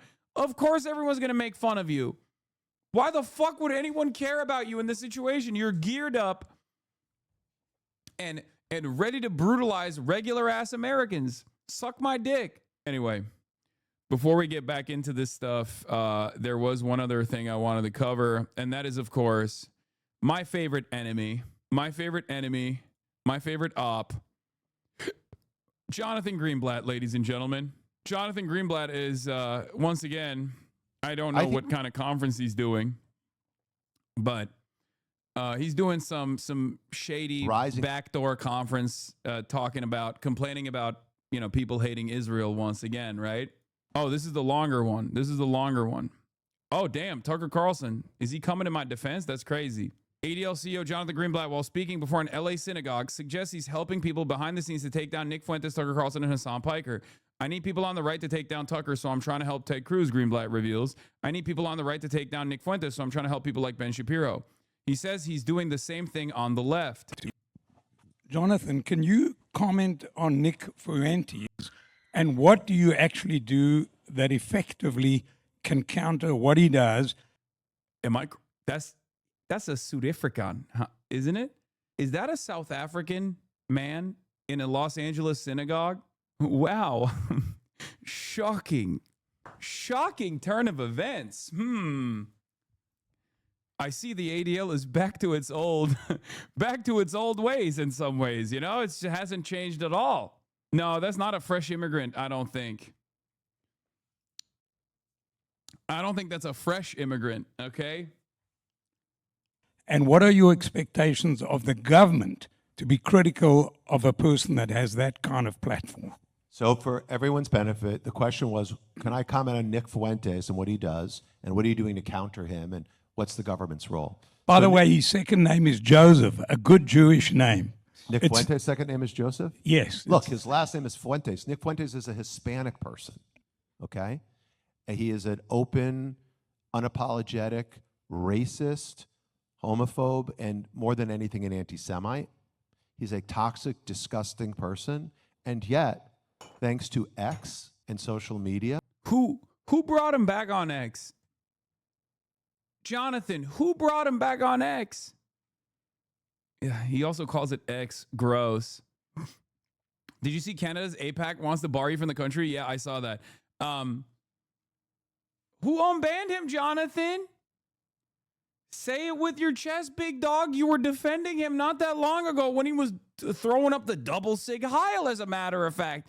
When you said he was just a quirked up white boy. Remember? Remember the guy that you hang out with all the fucking time? The guy you hang out with all the fucking time, he is the one who unbanned him. He's been incredibly effective at getting his message out there. I mean, social media is a super spreader of anti-Semitism and hate. And people like Nick Fuentes, they're like patient zero spreading Hell this. yeah, 51 Look, likes. it didn't help us when candidate, or whatever you'd call him, former President Trump had him over for dinner, like at Mar-a-Lago a few years ago. And it doesn't help us that when given the opportunity, people in positions of power don't renounce this guy. Now, look, to his credit, J.D. Vance has done that. But we have this challenge right now on the right, and it's like a good thing because there are bad voices who've been elevated. Like, look, Nick Fuentes is disgusting. Tucker Carlson is disgusting. Candace Owens is disgusting, and so on. But there have been good people like Ted Cruz and Ben Shapiro and Mark Levin who are pushing back on these, Speaker Johnson, pushing back on these revolting lunatics. So to answer the question, I think the only way we are going to defeat the rising anti-Semitism on the right is from the right. I think the only way we're going to defeat the rising anti-Zionism on the left. Wow. Notice he doesn't say rising anti-Semitism on the left, and it switches gears to anti-Zionism.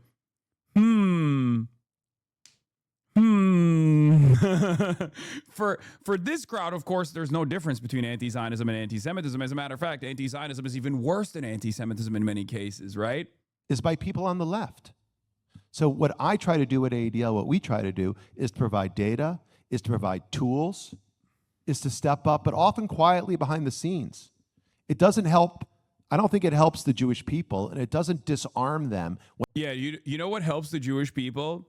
When you, as a representative of combating anti-Semitism, run around talking about how you, as a Jewish person, as a Jewish representative, associate all of the crimes of Israel with Jews, and then say, as a representative of the Jews here in the United States of America, I am controlling the media in secret backroom dealings. I'm sure this will not foment anti-Semitism. Motherfucker, in an effort to combat anti-Semitism, he's basically just literally making people more anti-Semitic. He's just running around being like, hey guys, just want to let you know, I am controlling the media. Obviously, the very fact that I have not been banned yet is a testament to how little motion he has. Little bald man over here. But yeah, we're trope maxing. We're doing tropes.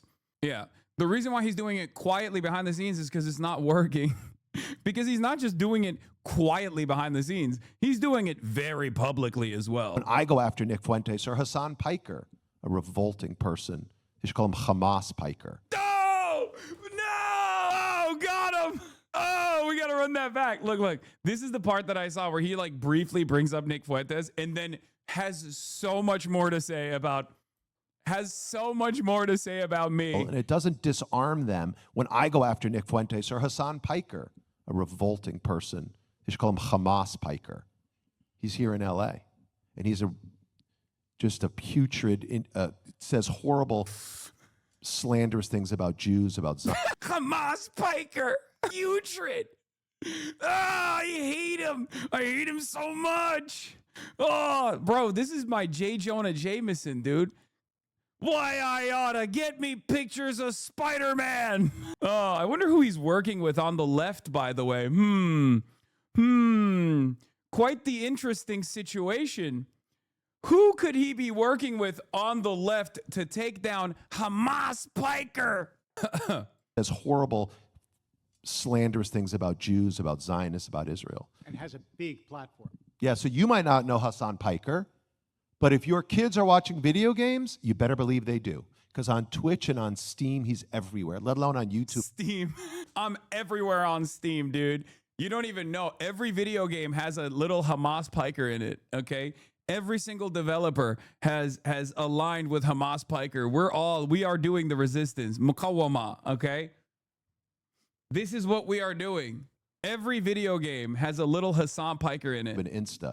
So anyways, long story short, we definitely are working a lot to try to get the platforms to kind of enforce their own terms of service so that we can pull down the most offensive hate speech or get them to do it. But I need people on the right to take down Tucker Carlson. So I'm trying to help Ted Cruz. I need people on the right to take down Nick Fuentes. So I'm trying to help people like Ben, and same thing on the left. I do just want to say, when I talked in the sermon about the nuance of every human being and how we're all children, I didn't mean Nick Fuentes. I just, At least he doesn't have smoke for me. At least he's like, yeah, fuck Nick Fuentes. Jonathan, on the other hand, is like, no, Hassan, Hamas Piker. Yeah, so everybody has been fucking clowning on this dipshit on the timeline. Great. The ADL found the 500,000 Hassan-centered Max Payne clones I listed for sale on Steam. Carl Biger says he's lying. My Hassan schoolgirl skin for Isekai Succubus isn't even allowed on Steam Workshop. You can only get it on Nexus mods. Just imagining Greenblatt in a dream sequence levels, but instead of the crying baby is Hassan saying truthful things about Israel. Truthful but hurtful. Yeah. It's so awesome. It's so awesome, dude. I mean, I love it personally. Keep coping. Keep fucking seething. I said, Jonathan Greenblatt is more mad at me, an avowed anti-Zionist, than Nick Fuentes, an open anti-Semite. Very interesting priorities for this asshole. And yeah, it's so funny because it's like, he's just so mad. He's so mad that his fucking project is failing. He like literally the worst at his job. I cannot think of a person that is worse at his job than Jonathan Greenblatt. Because, like, technically his job is supposed to be, he's not lying. What is this? What the fuck is this? The Fire Rises character expansion. Oh, this is, wait, what? I guess I am all over it, dude. Mr. Beast, civilian, military, Joe Biden, Zoran Mamdani, Asmongold, Ben Shapiro, Brandon Herrera, Charlie Kirk, Donald Trump, Tyler Robinson. List of current features: APA General, Hassan Piker, Luigi Mangione, Kanye West, Luigi Mangione, Nick Fuentes. Nick Fuentes got more mentions than me. What the hell? How to unlock characters. Even the way Hassan bin Laden, Lamau, your haters are everywhere. Hasanabi unbanned after one single day. Why? Funny how VTubers get banned for more than Hassan bin Laden. What is happening on Steam? Okay, maybe they are talking about me on Steam. I didn't realize. Yeah, Jonathan Greenblatt was watching me play Dispatch, and he did not like that I chose Blonde Blazer. He was devastated. He was actually also a Waterboy truther. Hamas Piker didn't even choose Waterboy. It was obviously the real play. Is he homophobic as well as anti-Zionist, which is the worst crime you can be? It's the worst type of bigotry you can engage in. Speaking of which, we have the Canadian CIJA, didn't know what this was. Center for Israel and Jewish Affairs is the advocacy agent of Jewish Federations of Canada, UIA, representing Jewish federations across Canada. Says controversial US-based streamer Hassan Piker is scheduled to speak at the University of British Columbia on February 12th. He has a long-standing record of statements that justify violence, endanger public safety, amplify extremist actions, and demonize Jews and Israelis. Canada's immigration law is clear. Foreign nationals do not have an inherent right to enter Canada.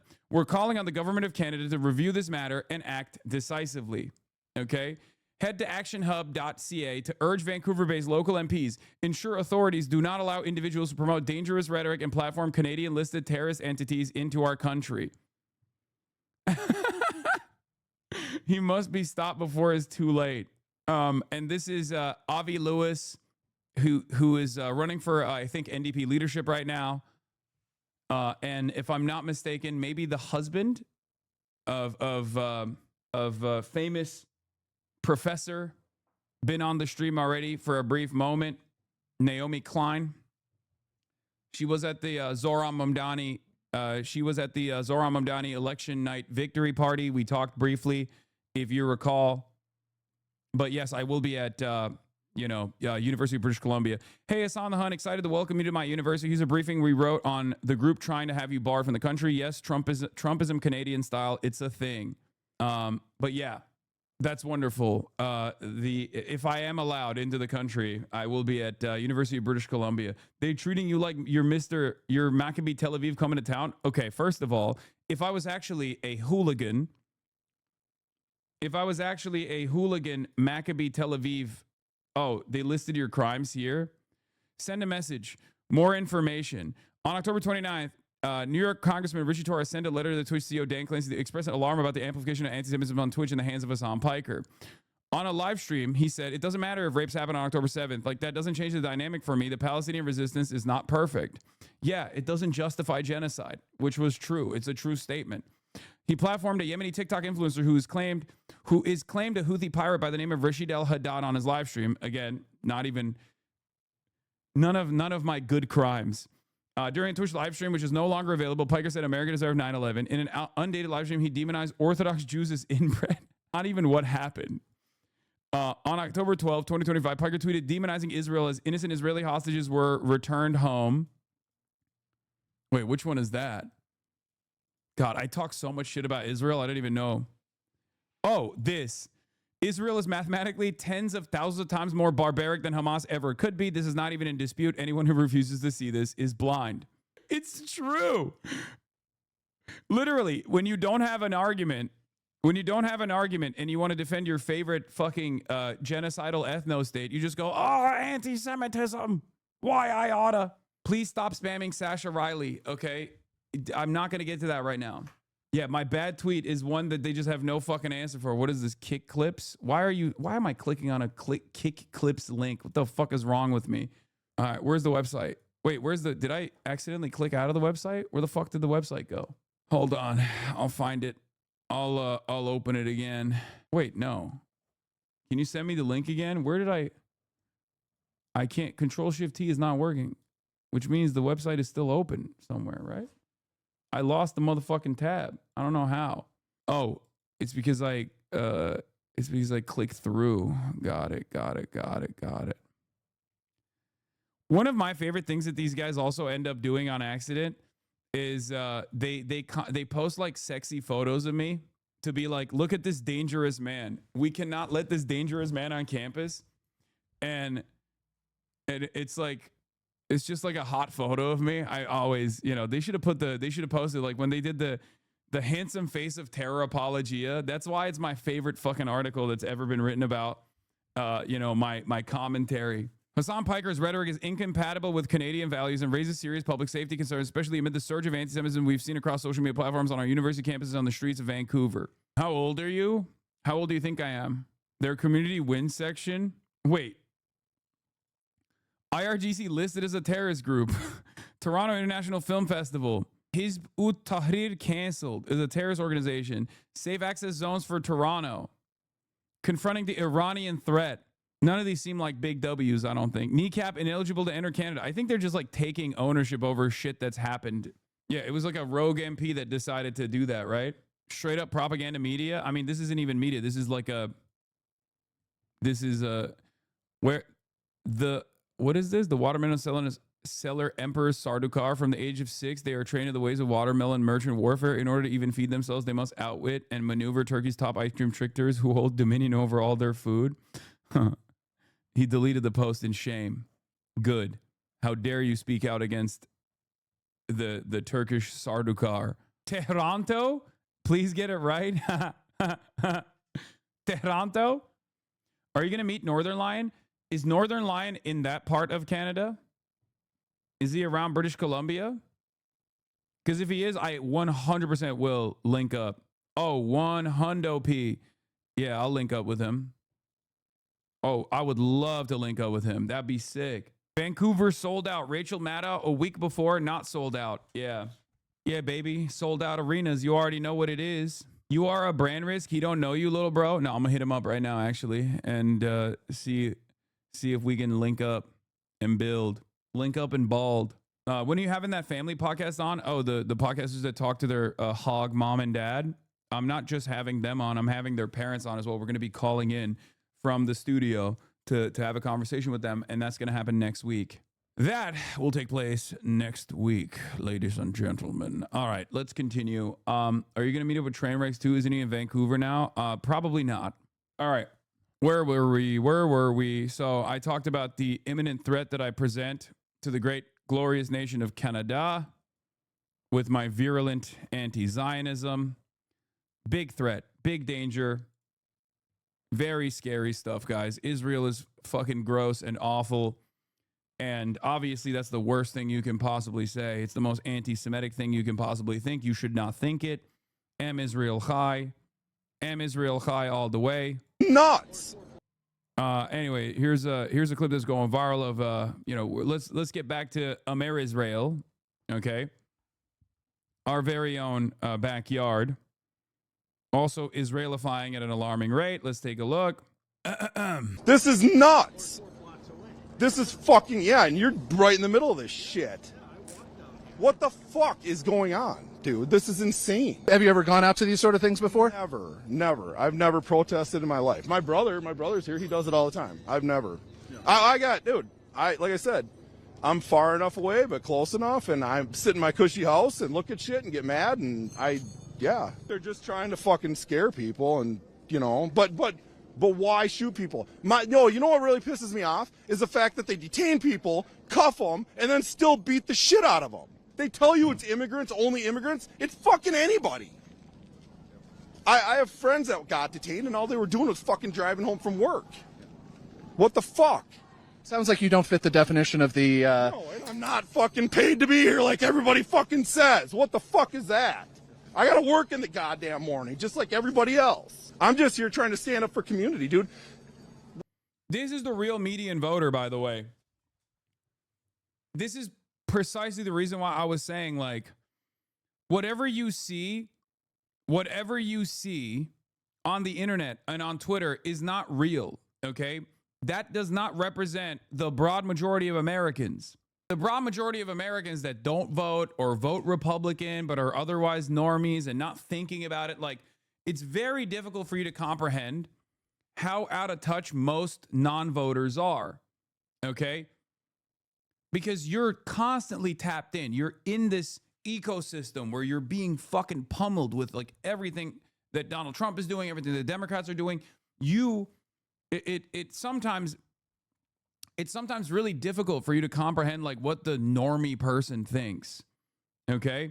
This is the normie person that saw what happened in his own backyard and was like, this is fucking ridiculous. This is it. We're all human beings here. I don't give a shit who you are, where you came from, what color you are. It doesn't fucking matter. This is wrong. This is not. Yeah. No, this is how the average person is reacting to it.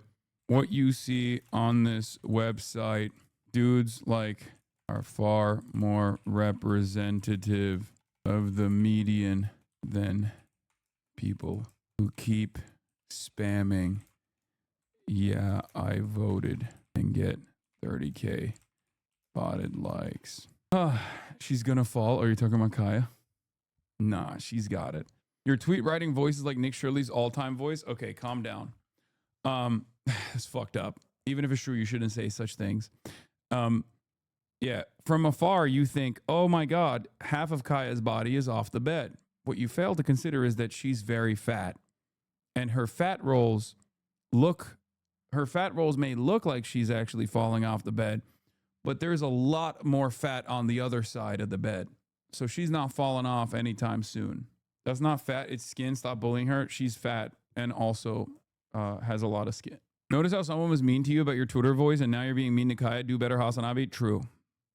Fair. Bite him? Oh, you mean bite him, Kaya? Oh. I bite her sometimes. I bite her fat rolls sometimes. Little chomp. Let her cover some news for once. You don't want to hear what she has to say. She is far more radical than I am, chat. She is far more radical than I am. You understand? Like sometimes you hear, if you heard the things that she says about what must happen to America, because remember, she's Chinese, okay? She's a real Maoist. She thinks Deng was revisionist. She thinks that China is doing social fascism now. I always try to tell her, like, you don't understand, like, they're moving at their own pace in a transitional socialist state. She's like, no, there's no such thing. They've betrayed Mao. Mao said Taiwan and Israel are two imperial bases in Asia. Israel for the Arabs, Taiwan for the Chinese. Like she's like, where's China? She keeps saying like China, if they were real, if they were still following the legacy of Mao Zedong, if they were still applying Mao Zedong thought, they would have already fucking attacked Israel. And I'm trying to explain to her, like, you know, China's trade maxing, right? Yeah. So I'd probably get banned if I had Kaya on the stream. I'd probably get banned. W imagination on your part for Kaya backstory? No, she is. She said like Mao Zedong in I forget exactly what year. She knows better. I keep forgetting, but she said Mao Zedong said Taiwan and Israel are two colonial outposts for Western imperialism. Taiwan for the Asians and Israel for the Arabs. Yeah. Mao Zedong. Yeah, she said that the front of you. Aiden Ross calls out Hassan for constantly shocking his dog and Kaya and preaching. Dude, you said this is a serious clip, and then the clip he sent me is this. Aiden Ross calls out Hassan for constantly shocking his dog Kaya and preaching nonsense to his audience while living in a $6 million mansion. Shy face. Thank you, chatter. It is. Bro, you must address this now. Watch it. Yes, you're right. My house's property value went up. It's $6 million now. I love you though. Oh, thank you. I love you too, chatter. What is this? Bro, unrelated to drama, but this made me spit my coffee. Liberal women will divorce their husband and only let him see his children once a month and cry about how ICE hurts their families. Yeah. Oh, come on. Oh, come on, dude. God, perhaps the most divorced man in America. Is there a level of divorce that's worse than this? I mean, this is like Kanye levels of divorced, right? Yes. Anyway, speaking of my $6 million mansion, of course, all of your subscriptions to the Piker Broadcasting Service go to the Hasanabi Mansion Fund. So please subscribe if you would like to see me in an even nicer mansion. This time a $10 million one. Oh, wait, how did you get this photo of Kaya's room? This is Kaya's bedroom. PBS is sponsored by nobody except for you. Okay? You, the people, and PBS, Piker Broadcasting Service, is sponsored by you, the chatters, the chat, the audience, and it's for you, the chat, the chatters, the audience. Thank you. Piker Broadcasting Service. If you want to learn tomorrow's news today. Oh, yeah, there's this as well. This is a horrible story. I'm going to get to it in a second. Now that we've done some fun stuff. Every Democratic Party governor should join a mutual defense pact. They should call on France, Germany, and the UK to send observers of the situation in their cities. The United States on the verge of a major rupture. Oh, God. I mean, he's not wrong, but it is pretty funny to think that they would have any power. You know what I mean? Yeah, what are they going to do? They can't even stop America from taking Greenland, dude. What is this? Greenland will never be yours. We, the Dutch, are sending one officer to Greenland. Excuse me. The Germans are sending 13. Okay? The Germans are sending 13 officers. 13 officers. The Dutch are sending one. It's a real coalition. A coalition of the willing, if you will. I'm going to have to get involved. That's funny because that's basically like what this chatter is saying. I'm going to have to get involved if Donald Trump keeps acting up is basically has the same power of, you know, Germany sending 13 troops to Greenland. You know, you might as well go there and check out the situation on your own. You know, this is the Dutch soldier, by the way, the one guy the Dutch sent, De Hunekop. What the fuck is this? I don't even know what this is. It sounds like a slur. Anyway, that was unfortunate clickbait. The NL thing was a high-ranking general scouting for American training exercises. You probably know already, but I found out Greenland's population is like 90% Inuit, so it's probably the same old. So it's the same old white supremacy abroad.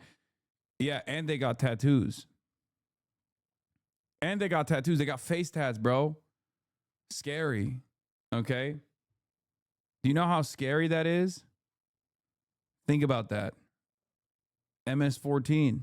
Make our communities safer. We begin in Minnesota, where there's another shooting involving ICE. This time, a man was shot in the leg. The shooting prompted a new round of protests last night, and federal agents once again used controversial tactics against the demonstrators. Lana Zach joins us from Minneapolis. Lana, good morning. So what do we know about this shooting? Well, honestly, there's a lot that we still don't know, but federal officials say a migrant was shot in the leg after attacking an agent with a shovel. We have yet to confirm that story, but it's just the latest in a city that is still reeling just about a week after the shooting of Renee Good. I spoke with her attorney about what comes next. Overnight, federal agents and protesters facing off again after an ICE officer shot a Venezuelan migrant in the leg. According to DHS, the officer acted in self-defense following an attack by the man and two other people using a snow shovel and broom. This is an impossible situation that our city is presently being put in. Earlier, Governor Tim Walz had urged Minnesotans to protest peacefully and to document what he called ICE agents' atrocities. They're pulling over people indiscriminately, including U.S. citizens. They're breaking windows, dragging pregnant women down the street. This long ago stopped being a matter of immigration enforcement. This is the second person shot by ICE agents in a week. The mission that we've been told about for over a year is that it's to get the worst of the worst. I can tell you that Renee was the best of the best. We spoke to Renee Good's family attorney, Antonio Romanucci. Did Renee weaponize her car? Looking at that video, the speed of the car, the direction it was turned, and what she said to those officers beforehand, the totality of the circumstances would indicate that she did not weaponize her car. On Tuesday, 6 federal prosecutors stepped down amid pressure, sources say, to treat Good's killing as an assault on the ICE officer. Now, this is so fucking nutty, dude. Like, federal government sends 2,000 psychopathic Gestapo to Minneapolis. One of the psychopaths ends up killing a 37-year-old mom in broad daylight. And then instead of going, hey, my bad, this was an accident, we should this is a bad apple, but ICE actually does a good job, they decide to fucking put the pedal to the metal and double down, triple down, quadruple down, and try to find a way to be like, no, this person is actually totally deserving and a terrorist. And not only that, but also on top of that, her wife is also a terrorist. They're a part of a fucking terror network. It's so insane. now the family is pursuing its own separate investigation.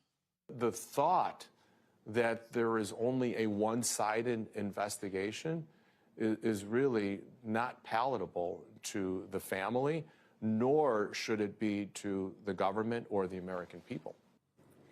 As for Jonathan Ross, the agent who killed Good, federal officials say his actions were also in self-defense and that he suffered internal bleeding. Deputy Attorney General Todd Blanche accused Governor Walz and Mayor Fry of stoking violence. The mayor says he is calling for peace. Moist Critical had a take on this. Okay. See, woke is back. I told you. Black t-shirt and all. To speak on Renee Good. Shit is horrible. I still can't believe that anyone thinks that that was defensible action from ICE. Of course, Charlie is a lib. It is incredible how someone can watch a video and depending on like their political brain, they'll see two different things. An ICE agent putting himself in front of a vehicle that is like the anti-protocol. And when the vehicle moves and turns to the right, just immediately starts blasting. Then it's like, yep, justified. In a sane society because it was justified. Whatever, brother. You got a crazy set of eyes on you, man. I'll tell you, if this happened on Joe Biden's watch, it would be a very different tune right now if an American citizen got gunned down in her car. It's true. Again, the normie meter has spoken. This is out. I'm telling you, dude. I'm telling you. Woke is back. Cutie Cinderella selling fuck ICE stickers. All this shit is coming back in a big way. I told you. And the pivotal point that I saw wasn't even this year. It was last year when the first ICE protest happened in Los Angeles. That's when people were like, "Oh, that was the first time when people went, wait a minute, this is not good. She's not selling them. She's giving them for free. Oh, my bad. I don't know what she's doing." And for the record, this isn't even like a woke take. When I say woke is back, like this isn't even supposed to be fucking woke. Okay, this is supposed to be normal. This is the normie take. Things that So this is what I saw. we don't cover the news here. However, there's some things that I don't feel comfortable not saying anything about. Of course, everything that's going on in the world right now is fucking horrible and terrible. And there's something you guys know about me, and I like leading change with kindness. That's something that is very, very, very important to me, and something that I've seen a lot of impact with. And so it's not something that I'm going to stop doing. And so something that we... It took Charlie this long to turn woke? No, man. Charlie's always been fucking woke adjacent. Look, I call balls and strikes. Charlie has always had a very woke takes. I mean, he fucking literally defended trans people, okay? That's the one thing, like, defending trans people or criticizing Israel like, I don't know, a couple months ago, like maybe a year ago, is unthinkable. It's not his fault. He's from Florida. He pushed Kaigate, though. I don't care. Yes, I know. He did, okay? He did. Does he lean into stuff on the internet when he sees things going a certain direction? He does. He's got to continue farming his like balanced and nuanced perspective. And someone like myself is obviously very biased and draw up a lot of attention and anger and resentment from a lot of people who also assume that they're actually centrist or whatever the fuck. It is what it is, okay? We are going to be doing to help, help lead the world with kindness, but also spread how I feel is I Paint Burbs she made an incredible drawing of a bird destroying a piece of ice that says fuck ice. And I'm commissioning 500 stickers of that bird. I'm going to put a link. He gave Sneeko more grace than you, man? Yes, because at the time when he was talking about Sneeko was also a part of that like edgy normie sphere audience. Okay? That's it. In our Discord where you can essentially sign up and get a free sticker, because I want you guys to have free stickers that say that. So I think that's awesome, and I think it's important. And also a percentage of the stickers are going to support families that are being torn apart by ICE. And so I am paying her and then also donating $2,000 because of how much I'm spending. It's $2,000 is going to the cause. And so, yeah, I'm really excited. And just, be ready in the Discord for a free sticker because fuck them. Anyway, didn't mean for this to get clipped. Was just excited to give my community stickers. I Paint Burbs is going to be selling the stickers if you're interested. However, I'm buying a chunk from her in bulk in order to give them to my community for free. She's donating a portion of all the sales to support families that are currently being torn apart. A lot of you in the comments are very confused. Hopefully this clears it up. Support artists, fuck ICE, and fuck all you shitheads in the replies being shitheads. Again, fuck ICE is now a position that you can say without people eating you up. Or even if people eat you up, because I'm sure like the fucking Asmund Mold Brigade saw this and got very mad, right? And instantly they'll be like, Cutie Cinderella, you're a bitch, you suck, blah, blah, blah. How dare you do this? You fucking want terrorism to happen in this country. You're Hassan's friend, all this stuff, right? But now there is a level of comfort and protection that you get from the crowd. This is why protests are important. This is why saying your mind is important. This is why when you see something that's going on that's wrong, that's objectively wrong, you come out and you fucking speak out against it. Because when you say something, when you see something and you say something, you give confidence to those around you who also see the same situation, who also want to be able to criticize this kind of thing. This is why I always will do whatever the fuck I can to give voice to the voiceless, no matter what, no matter how much people fucking ruthlessly come after me with smears and slander. It doesn't fucking matter. Someone's got to do it. Because if we all give up, and I wouldn't be able to do it if I didn't have this audience either. I'd still do it, but it wouldn't have the same level of impact and the same level of protection if I didn't have such a fucking sizable community of like-minded individuals, empathetic individuals, kind individuals who see right from wrong. So that's it.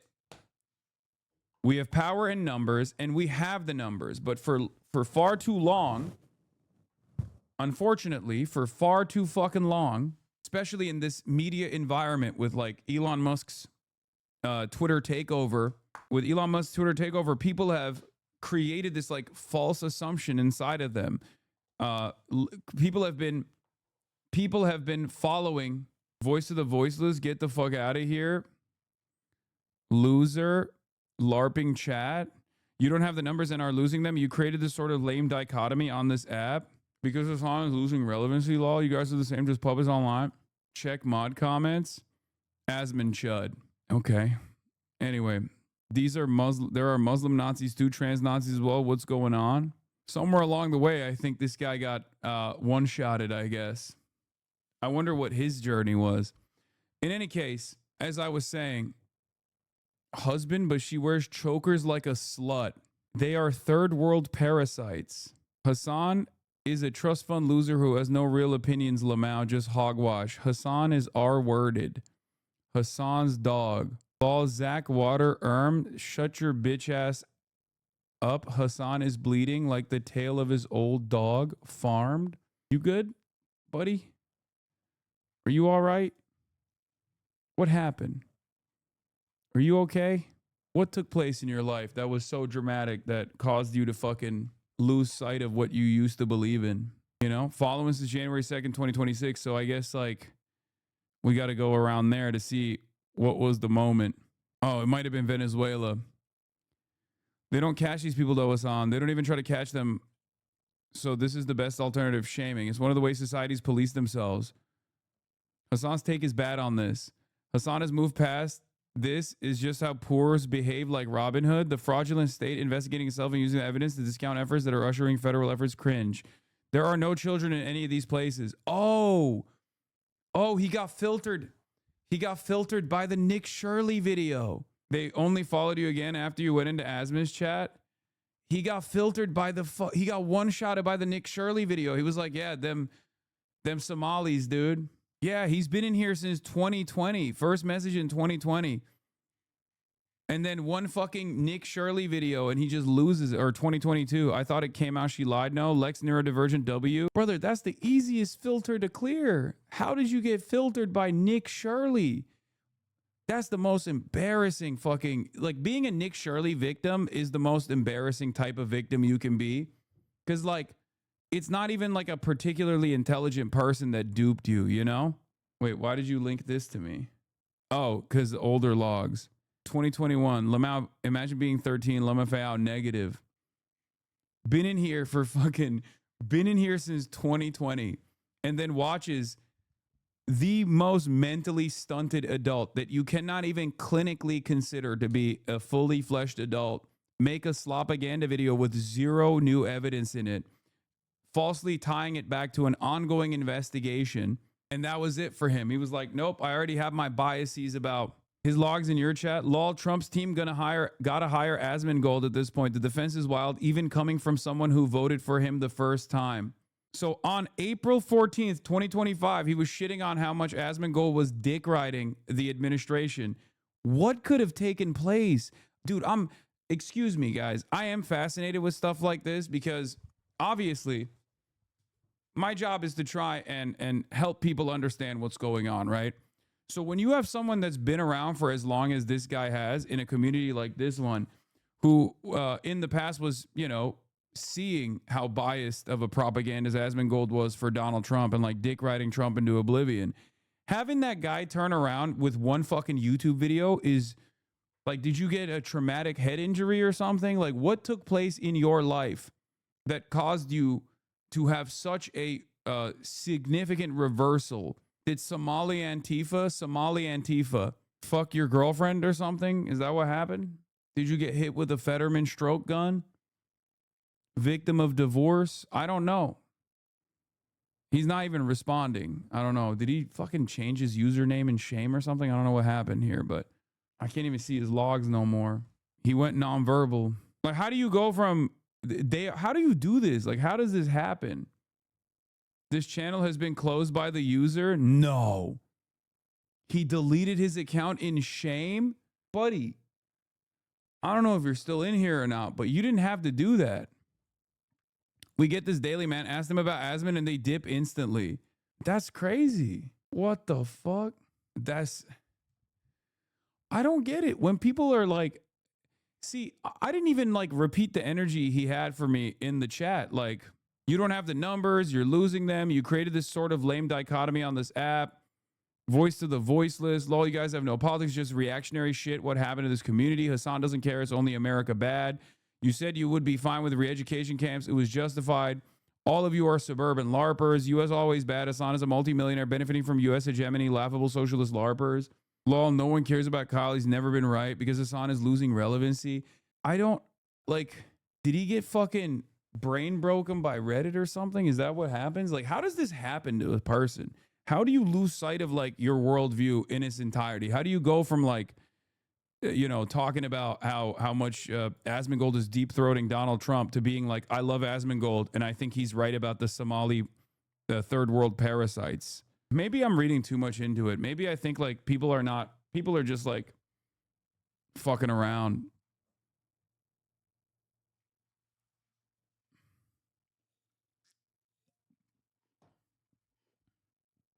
A Canadian org is defending you. Seeking to bar us on the hunt sets a dangerous precedent for global censorship in Canada. We can't let lobby groups dictate which voices are safe for Canadians to hear. CIJA's campaign proves that they're willing to sacrifice free speech to silence critics of Israel. BC must resist calls to censor Hassan. Is this going to be a big deal? I feel like it's not, right? The CIJA has no motion. Anyway, I get sad about stuff like this, you know? Like, I guess it's, there's always a higher priority for certain things, right? Like, in his mind, I think, like, maintaining American hegemony around the globe is much more stable. So he has, like, tremendous fear of any sort of pushback against that sort of thing. So then that causes him to snap out of, like, any sort of critical thinking skills he may have previously had. It could also be that he just has, like, unexamined, you know, racialized opinions, right? Like unexamined racialized opinions about like migrants, bad kinds of migrants that are coming into the country. So then like any sort of propaganda is very effective in moving him directly on the directly to the opposing side of the argument. But what I will never understand is how people like go back on virtually everything that they believe. You know what I mean? It's a combination of two things. They don't expect their messages to be read. They just want chat. They just want to chat the shit in the void. They're not actually prepared to receive flack in front of 40,000 viewers. This is an acquired skill, speaking from experience. Because, like, yeah, Megaphonics, he's the real victim here. But yeah, it's just strange. Ugh.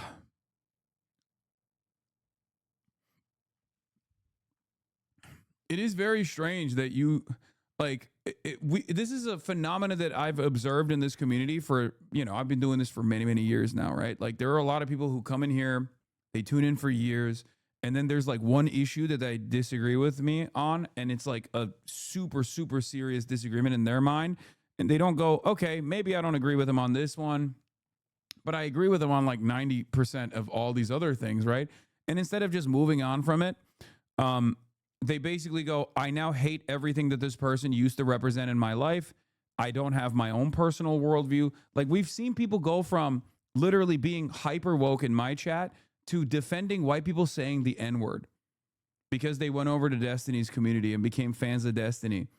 And then they just like, and because the only organizing principle in that corner of the internet is basically resentment towards someone like myself, their North Star goes from, you know, trying to combat bigotry or try to educate people to how can I make everything about Hassan and how can I turn everything into a fuck Hassan contest? Like, I don't know. I've never had a situation where I have let go of my personal convictions because someone was mean to me. Plenty of groups have been mean to me in the spaces that I occupy. You know, Black Twitter came after me with the Nicki Minaj saga, if you remember. Trans Twitter has come after me on numerous occasions because I said, you know, the Harry Potter game being boycotted is probably not the best move, but instead is better to like fundraise off of, you know, playing it for like a trans charity or something. But at the end of the day, like none of that changes my mentality. I mean, I haven't dropped combating anti-Semitism, even though virtually every fucking official professional organization that is tasked with fighting anti-Semitism has called me the #1 anti-Semitic terrorist in this country. Like, there are so many avenues where I would drop my values, drop my convictions if I operated off of like spite, right? But I don't. So I don't understand how others can do that, right? I don't understand how others can just turn around and be like, nope, this is like, I've literally decided like my whole worldview is shifted. It's a privilege of being a part of the ruling group. You can easily change your moral standings if you have no fear for reprisal. You know what that reminds me of? It's kind of like when a white rapper gets motion and then turns around and is like, I'm doing country music now because rap music is not real music. Like that type of shit. It's kind of like that. When you got many such cases where people will be like, I'm a rapper, or I love black culture, guys, trust. And then like a couple months after they farm that to oblivion, and then they fucking turn around and they're like, I actually don't fuck with rap music or black culture. It's actually a very urban and not for me.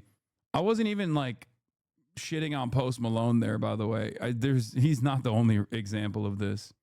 And to my knowledge, I don't even think Post Malone has like said anything negative about black people in general. There are certainly better examples of that. You basically quoted him directly. I don't know enough about Post Malone's situation to talk about Post Malone. Nah, he's fine. People just give him shit because he's doing country now. No, he has literally said that. Oh, okay, never mind. Anyway, but yeah. What is this? Cutie Cinderella's calling me. Hello, you're on speaker on my stream. I'm live. No, because freaking people are joining my Discord trying to get free stickers because you watched the clip, and I just wanted to clarify that I'm not making money off the fucking stickers. Okay, I didn't think that you were making money off the stickers. I watched the clip and your clarification for the record. I just, at this point, I don't know how many times I say something and then it's like the opposite thing is what everyone decides I said, and I'm like, what the hell? Oh, so I just wanted to clarify. I wouldn't know what that's like. Yeah, I know. I don't know. I don't know what that lifestyle is like. It's crazy. My ass just got a freaking root canal. I get on Twitter, all of a sudden everyone's like, she's stealing money. I'm like, Yeah. what the fuck? Oh, I'm just giving away free stickers that are cute and supporting an artist. Oh, good luck. And supporting victims. Good luck. Good luck on everything, including the root canal. Hopefully, we'll see you soon. Well, I just wanted clarification because so many people from your show, your stream, joined my Discord because they're really excited about the stickers, and I was like, I hope they know I'm not selling them. I'm giving them away for free. Yeah. Okay, just making sure No everybody problem. knows. No problem. None of you are getting stickers. Cutie Cinderella is farming all the money for herself. Sorry. No, I'm not. That's my takeaway from this convo. Money for stickers. I'm selling. I'm actually gonna, when I get back from Utah, I'm going to Hassan's house and I'm stealing his clothing, and we're doing an auction. Okay. We're gonna auction off all of his clothing, and all of the money is gonna go to charity. Unless It's gonna be millions. Like charity. There's then he can millions of say that dollars. right now. I hate charity. Oh well. Okay. Well, never mind then. All right. Bye, cutie. Okay. Goodbye. Who's gonna fit in that shit? It's true. You could put two people in one article of clothing. Anyway, all right, let's get back to it. Tensions erupt in Minneapolis after another shooting involving an ICE agent. Overnight, violent crashes between federal agents and protesters in Minneapolis after a federal agent shot a man during an immigration operation. According to the Department of Homeland Security, a federal law enforcement officer shot a Venezuelan man who they say fled a traffic stop and then attacked the officer, adding that the officer fired to defend his life, hitting the man in the leg. The department also saying 2 other people assaulted the officer with a snow shovel and broom. The injured man is in custody. He and the officer were taken to the hospital. The scene quickly descending into chaos. Smoke and flashbangs filling the night sky. Agents deploying chemical irritants as demonstrators sent fireworks in their direction. ABC affiliate KSTP was on the ground as crowds gathered around the city. The smell of those chemical irritants is definitely in the air. You can see a group of ICE agents right now. It looks like they have at least one person in custody. This is already a very tense situation, and we do not need this to escalate any further. Officials calling for peace, acknowledging the city is on edge. For those that are taking the bait, you are not helping, and you are not helping the undocumented immigrants in our city. It comes 1 week after the fatal shooting of 37-year-old American citizen and mother Renee Good. The incident sparking protests, violent scenes playing out on a daily basis. agents firing pepper spray, dragging people from cars. This newly released video shows the frantic moments as heavily armed federal agents used a battering ram to enter an immigrant family's home in Minneapolis. Can you put the guns down? There's kids in this house. There is kids in this house. Show the warrant first. 37-year-old Garrison Gibson, an immigrant from Liberia, was facing removal for a decade-old drug conviction, but his lawyer says he has been checking in with authorities for years. So if he's this dangerous person, then why are they letting him walk around? And once again, the mayor here in Minneapolis saying the situation here with thousands of federal agents here on the ground is simply unsustainable. He says his officers are working tirelessly, responding to this chaos instead of focusing on basic 911 calls. George. Faith Booby, thanks. A new fury has been unleashed. Jacob Frey is such a coward. Yeah, I don't know. I mean, look, I've already mentioned this over and over again, but like, I think they have to fucking bring in, they have to bring in the local law enforcement, even though the Minnesota Fraternal Order of Police said that they stand firmly with ICE. Like, they have to order the cops to defend the citizens. They have to order the National Guard to defend the citizens. And the fact that they're not doing that, well, you know, eventually the fucking federalized National Guard is going to come in and not defend the citizens, you know? Like, I think what's crazy about it is, like, there are a million things that you can do at your disposal with local law enforcement that actually has more power than the federal agents here. Okay? It's your jurisdiction. It's your backyard. You could give them tickets. You know what I mean? You can issue moving violations. You can trespass them if the public knows that cops are on cops are on their side. Straight up. I know that this sounds stupid because we're talking about fucking Minneapolis, right? Where the cops clearly weren't on the side of the public. And you know, the George Floyd assassination took place not that long ago. And then they burnt down the police precinct. But things supposedly changed after that, right? Like, this is an opportunity for local government to show that, like, yeah, these guys who your taxes pay for their salaries, they will actually defend you. They will defend you against federal incursion. I think it's wild that they're not doing that, even if it's like beneficial for their own goals. Like, if you want harmony to be, if you want there to be some kind of harmonious existence between local law enforcement and the local population, this is literally a gift, okay? There is no way the police will defend citizens' law that goes against their own interests. I know. But at the very least, like, what they should be doing is trying to even create an environment where the cops would do the right thing, okay? And you're wrong, by the way. There have been instances where police have been deployed, like even fucking Karen Bass, as a chatter was saying, got ICE out of Hyde Park, okay, with local law enforcement. Like, there have been instances where there's been pushback. It's just not something that they're doing at all for some weird reason. They did it in Portland too. They did it in Chicago. Brandon Johnson. So this is literally, like, in the most cynical way, this is a PR opportunity. This is an easy W for the cops to get one. In Minneapolis. Down this street, a man from Venezuela shot by an ICE immigration officer. Just a week after a woman was shot dead by ICE, a 15-minute drive away. Wouldn't it indicate insurrection if that did happen? Yeah, no, I'm saying force a constitutional crisis. Yes. Like, you have to force the crisis is here. Look at what I'm looking at. Do you have eyes? That's the crisis. So you have to use every tool at your disposal to stop this. You have to push back. You can't just rely on a decentralized resistance effort from Neighborhood Watch, okay? Because that's where it's at currently. And decentralized resistance will inevitably lead to an accident or a more dangerous situation, which is an inevitability at this fucking point, okay? And when that happens, then the National Guard will be federally mandated to go in and start fucking shooting protesters, I guess. People don't have the capacity to imagine that things could get much worse.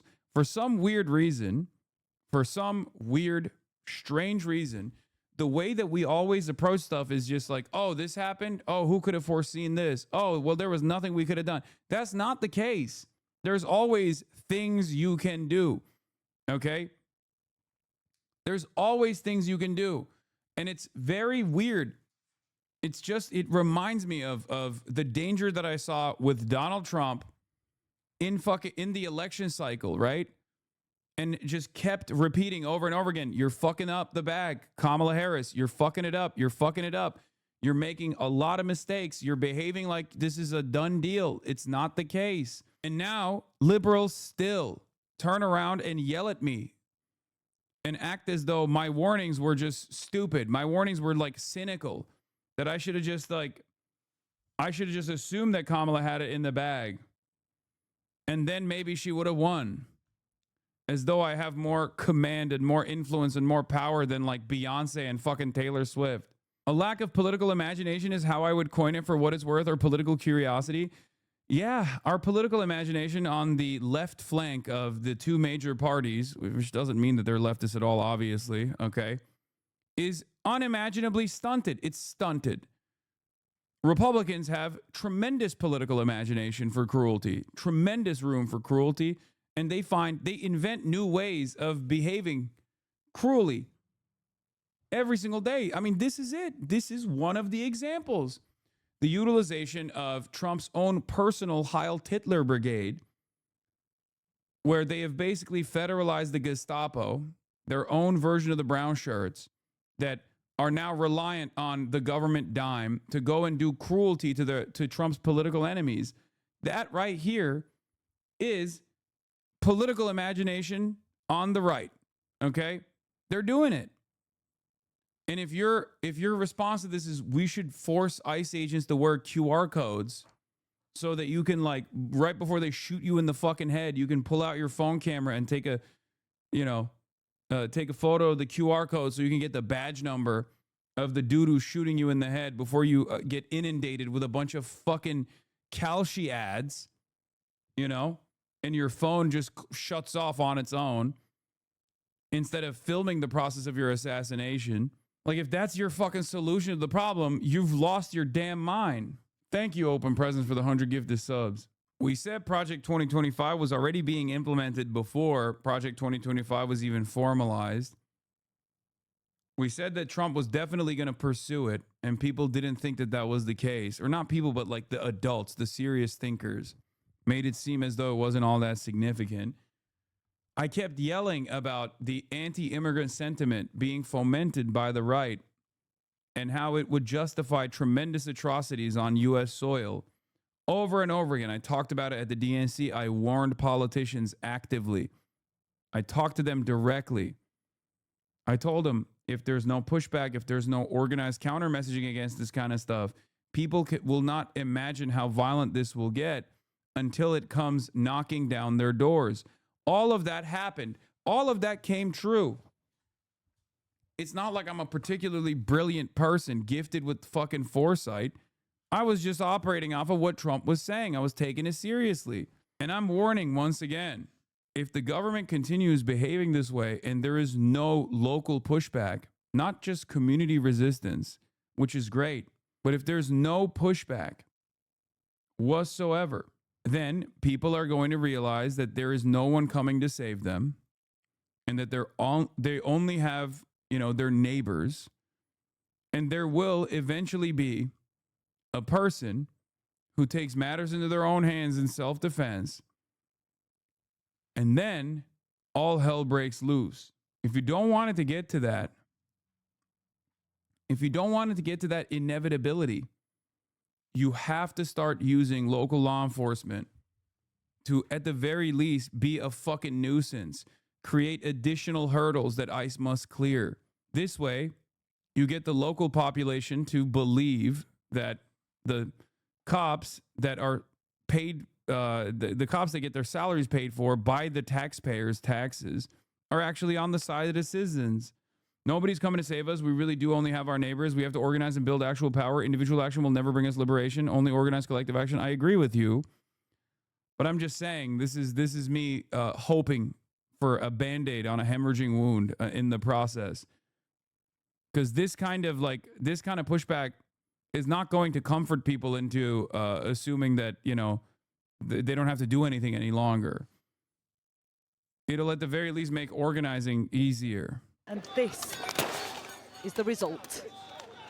You can see the ICE agents moving up, trying to expand the perimeter they have around the shooting scene.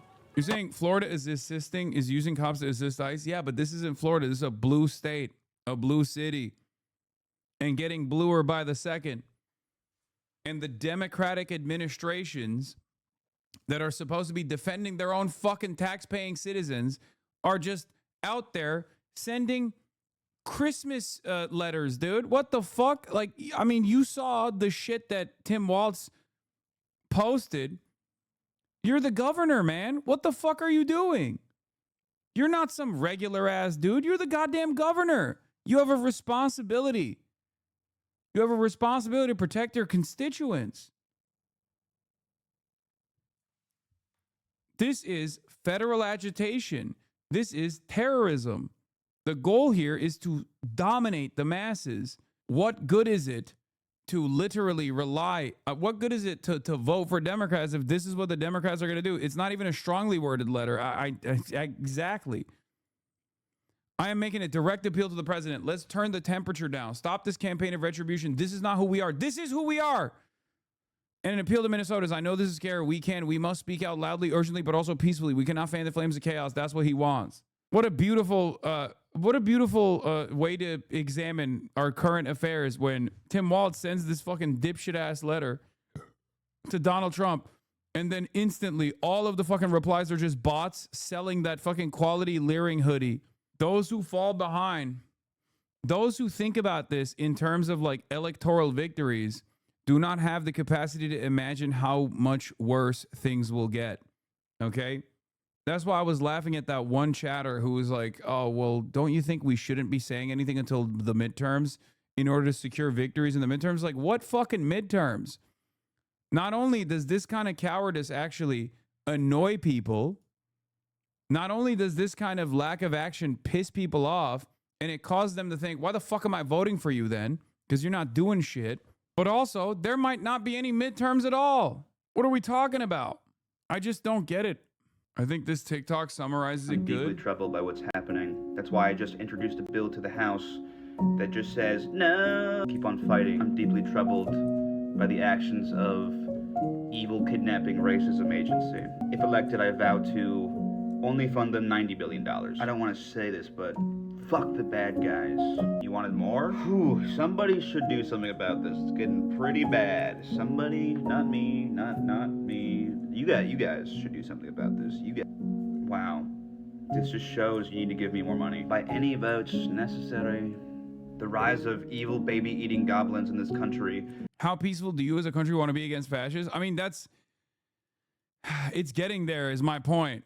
And if these guys don't actually do anything, like, this is why I always laugh about the people claiming that, like, people like myself are accelerationists, right? Except Kaya is a third worldist accelerationist. Let's be real. That's true.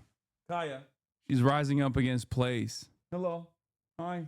America is more cruel to the hungry than the fascists. Yeah. Funnily enough, the Dem admins literally aren't saying someone should do something. Maybe you. They're literally telling people to not even fucking resist. I mean, they are. They just keep saying, like, well, if you do resist, like, make sure it's peaceful. Okay. Make sure you film it when they're beating the fuck out of you. Okay. Make sure you at least film it on camera so we can have a good cry over it later.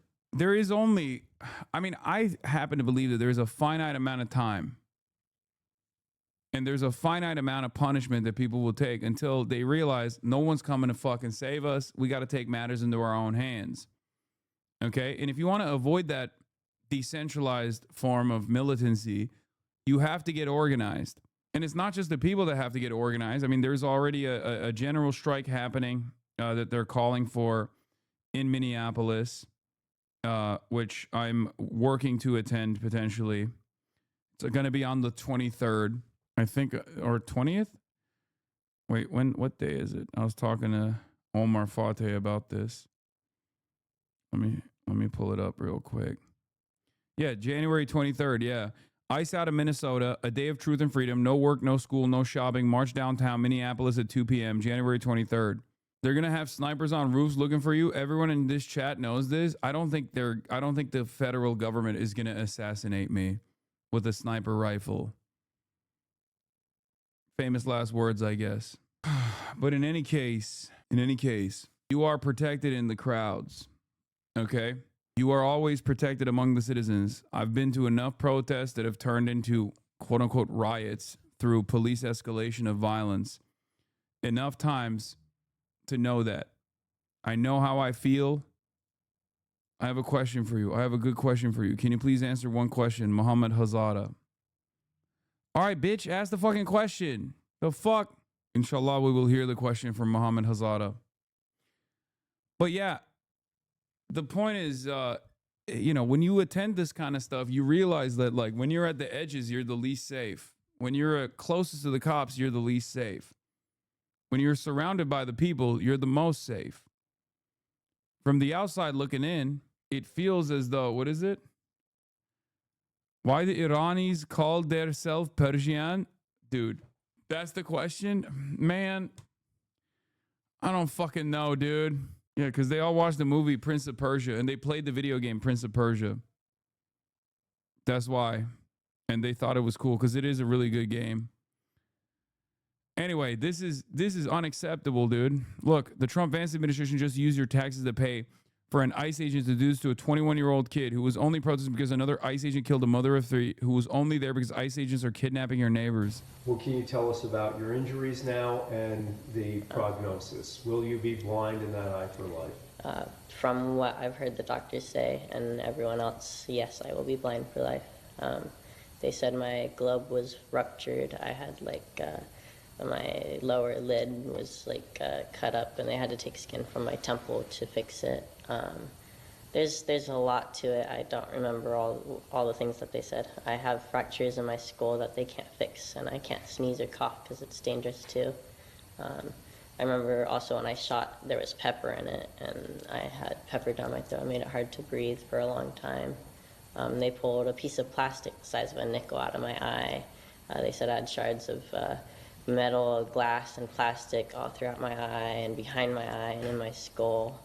And they also said that I had a piece of shrapnel metal about a few millimeters away from my carotid artery. And they said it was a miracle I survived, because if it got any closer, if it hit that, I would have died that night. Totally blind right now? You see nothing out of the eye? Nothing out of this eye. Yeah, it's black. What can you tell? I mean, what can you say, man? What can you fucking say? Here, you want to see the video? In Santa Ana, just shot him straight to the fucking face. Animals. Wear goggles, or would that make it worse? No, goggles are definitely recommended. Yes, you should always wear PPE. Always, and they sometimes do have PPE that they hand out at the protest too. I responded to this call in an EMS capacity in Santa Ana. We transported the ICE officer that dragged him away. It was a surreal experience, a lack of humanity by the officers, and they were all terrified of having people see their faces. When we're taking him out of the facility, he was begging us to cover his face with a blanket and demanding an unmarked police escort. Seeing the way they behaved when they think you're on their side is so eye-opening. The other injured protesters were treated. Yeah. Fucking cowards, dude. Can't they arrest you for passing out PPE? No, they can't. They tried to do that to the other person, but nothing came of it, for the record.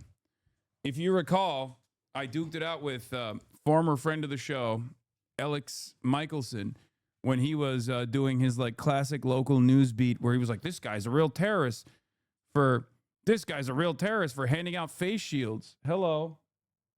What's that? What's that over there, huh? What's going on? What's happening? No, don't go in there. Don't go in there. Out. Get out of there. Someone wants the treats.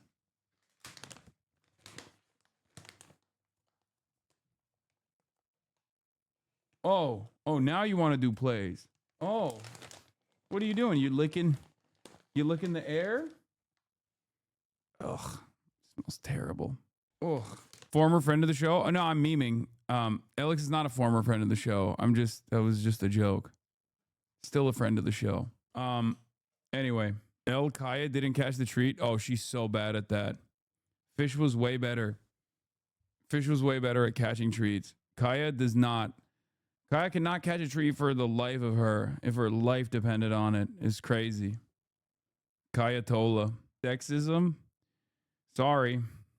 It's just the truth. You can fucking call it sexism or whatever you want, but it happens to be the truth. Anyway, all right, we got more stuff to cover. Let's get back to this devastating reality in America. Tensions were already elevated here. This will only inflame them further. Officers using flashbangs and tear gas to try and break up this crowd. 6 children were taken to hospital after the car they were in was hit with gas. Their father says they were here visiting a relative. I don't know if it came from the bottom, came through the vents, but my car just filled up like it caught on fire. And your kids? My kids can't breathe. They're at the hospital. Someone else has been shot in this. Yeah, innocent people. Tonight. Innocent people, innocent kids. Did you tell the officers what they'd done? Yeah, I was arguing with the officer to call the ambulance for 5 minutes. He wouldn't call the ambulance? No, he told me to call them back and get them on the line. Go home! Go home! Part of the anger being directed towards ICE is because of their perceived aggression, and this is doing nothing to help. I was literally the one like this, and then I was standing closest in front. They shot me up and down, pushed me really hard, pushed me. Oh, this is the video that I already had lined up. 3 flashbangs in my car. ICE knew we were trying to leave. My 6-month-old can't breathe. Trump's goons terrorize a black family in Minneapolis to the point where EMTs have to come to help his child get away from the chaotic, dangerous scene. Yeah, the ambulance is bringing my newborn out the house. He can't breathe. How long? 6 months. And the fucking officer, I told him I was trying to leave. The officer knew you were trying to leave? Yes, the officer knew I was trying to leave. He's the ICE officer? Yes. He literally, 3 flashbangs at my car. For the record, this is why I jokingly say, who gives a fuck about Bortak in this situation, you know? Because this is what Bortak and other ICE agents are doing. So excuse me if I don't feel any fucking sympathy towards you and how piss covered your car is, okay? It's preposterous. You have military gear, you're coming into people's neighborhoods, and you're fucking tear gassing their babies. Get the fuck out of here, dude. It's completely ridiculous. Challenge coins found in the ICE vehicle. Clip from Status Coop stream tonight of the various documents and challenge coins found in a car abandoned by ICE agents after they shot a man in Minneapolis. Is it live? In the original shooting that happened here tonight, the ICE agent vehicles that were parked on the street in the shooting, they had to leave their cars behind because they got surrounded by protesters. One of the ICE agent vehicles got broken. Don't show it. Wait, really?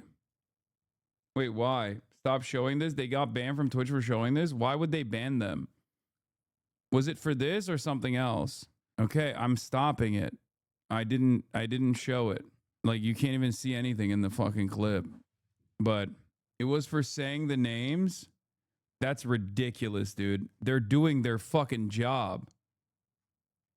They're doing their goddamn jobs, dude. So you can have, I'm sorry, you can have Asmongold literally every day talk about how the government should go and fucking kill protesters to show them a lesson, and he goes unbanned. But if you have actual on-the-ground reporters doing independent journalism and they get fucking banned, are you crazy? What the fuck is this platform doing, man? What are we doing?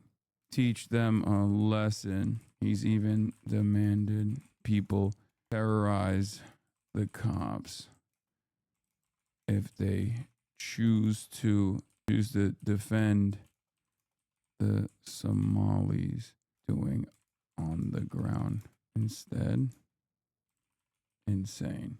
The audio is safe to play. It has no names or info. Play the audio. I mean, there's no reason. Explain the clip. What were those papers? I assume it's just like wait, what the fuck is going on? I can't even, did the tweet go through? No, it didn't. People are saying it shows addresses and phone numbers. I think it has the hotel that they're staying at and shit. Maybe that's the reason why. But it's operating procedures, contacts, maps, etc. And also challenge coins. What the fuck? Elon Musk, Mercado Media and Status Quo need to be banned from X ASAP. They also removed them from Twitch. Their channels broke TOS. Oh my God. Show the medals at least. I'm not going to fucking risk it. I don't want to get banned. Challenge coins are what cops and the army gives to people. They just like make it themselves. But it's a challenge coin is also known as a military coin, a unit coin, memorial coin. Commander's coin is a small coin or a medallion bearing an organization's insignia or emblem and carried by the organization's members. It's been around for a long time. I mean, they used to have it before World War I. Here are some examples of them. But cops also issue it to one another as well. It's quite controversial, as a matter of fact, at least the way that cops do it. They're basically just like, yeah, they're little trophies, sometimes issued to one another, sometimes that people pay for to make, to issue to one another for, like, you know, doing an operation or whatever. You know, they have loot drops. I did IT for police departments. They gave me one all giddy, and I was like, why the fuck do I care? Maybe I should start carrying that for these hogs. I mean, there's not much to talk about other than the fact that people broke into the cars, apparently, after they left the cars, and maybe they broke into the car. I can show this. This is fine. There's no information on this, but Oh my God. they were able to break the fucking the trunk and get the loot. Here, this was Cash Patel's challenge coin that he made for himself. Is the MAGA parent interview still happening? Yes, it's going to be happening next week, though. Yeah, it's unimaginably ugly. That is the Punisher, yes. Anyway, all right. Where was I? Showed you the family. All right, let's continue. Me and then shot me like close with, I mean, just these things. With what? Pepper bullets, I think? Pepper balls and I think maybe rubber. Yes, I love this country so much. I think it's the greatest country in the world. But what they're doing to the people, this is what they'll do to me. They'll shoot a woman in the face. Stories of people being violently dragged from their cars or plucked from buses. Shut the fuck up, chatters. You're talking about a dude who just got brutalized by fucking cops and ICE, and you're over here calling him a clown. What the fuck are you doing? You're just typing at home. Okay? He's right. It's the same reason why I don't fucking leave, okay? It's the same reason why I don't leave the United States of America. Everybody always says, Hassan, why don't you fuck off? Why don't you leave? Both my haters and lovers alike. Why don't you go live somewhere else? It's getting dangerous out here. This is the reason. Because I still have a firm commitment and belief that there are far too many kind-hearted people out here who can recognize right from wrong. Okay? Stop being weird. That's what's so fucked up about it. Look, I don't have any... Make no mistake, okay? I don't believe that, the left is ever going to win over patriotism back from the right, okay? That's not a real thing. Patriotism in the United States of America is measured by how racist you can get, okay? But if you have people out there who are trying to stop this kind of federal incursion, this kind of terrorism from happening, those are the real patriots, technically, okay? What is more patriotic than wanting to redistribute all of the fucking productive output that we have back to the people rather than a hand-selected few billionaire parasites? That's patriotism, technically. Okay? That's what this is. If I didn't love this country, I would fucking leave it. I have enough financial security to be able to go anywhere else I want to. Okay? Patriotism, unfortunately, in the United States of America, broadly, is mistaken with all the jingoistic, rah-rah American nationalism.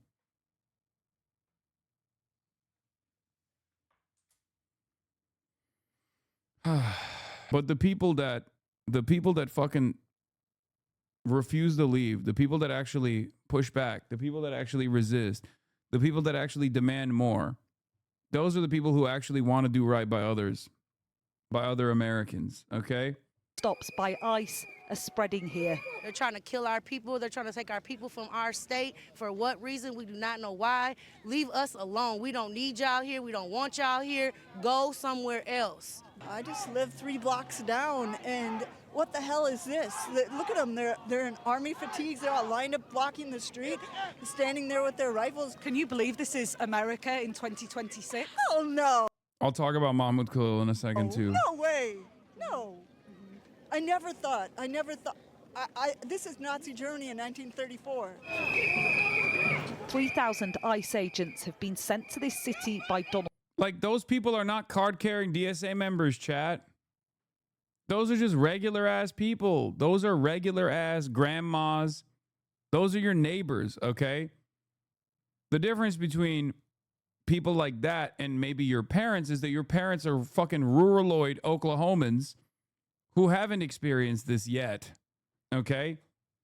That's the only difference. That's the reason why they have this, like, entitled attitude where they look at that and go, this is exactly what I voted for. Make no fucking mistake. Trump to carry out his migrant crackdown. What's your name? What's your name? Critics say they're inadequately trained and pressured with arrest quotas to meet. It's a combustible combination, and it's being met with increasing resistance. Yeah, look at that. That's a PSL. That's a PSL voter right there. Nobody knows where. Oh yeah, angry mob demands federal agents leave the Minnesota restaurant too. That was awesome. He's a fat fuck. Some families in Minnesota say that they're living in fear with the increased ICE presence. And that is why one mom in Minneapolis is leading the charge. For the record, a lot of people hear this, and if they're Trump supporters, a lot of people hear this. I'm not going to watch Crackhead Barney, dude. Her nipples are going to slip. And are you guys trying to get me fucking banned? Like, first you send me the status quo video, then you fucking send me Crackhead Barney. What's next, dude? Link porn. Link porn right now. Fuck it. Let's go ban for ban, dude. Fuck it, chat. Link some fucking pornography. Why don't you? Let's do some porn reacts. Let's go out with a bang. God damn, dude. What's happening today? Are y'all all right? Anyway, Trump supporters look at this and go, hell yeah, put the fear of God into those illegals' hearts. Not realizing that it's not just the illegals. First of all, you shouldn't be excited at the prospect of someone who has less than you getting fucking destroyed, having their lives destroyed by, you know, the federal government. That's psychotic. But even if you don't understand, like, this is not just the illegals that are being threatened here, okay? It's everybody. It's everybody. It's your neighbors.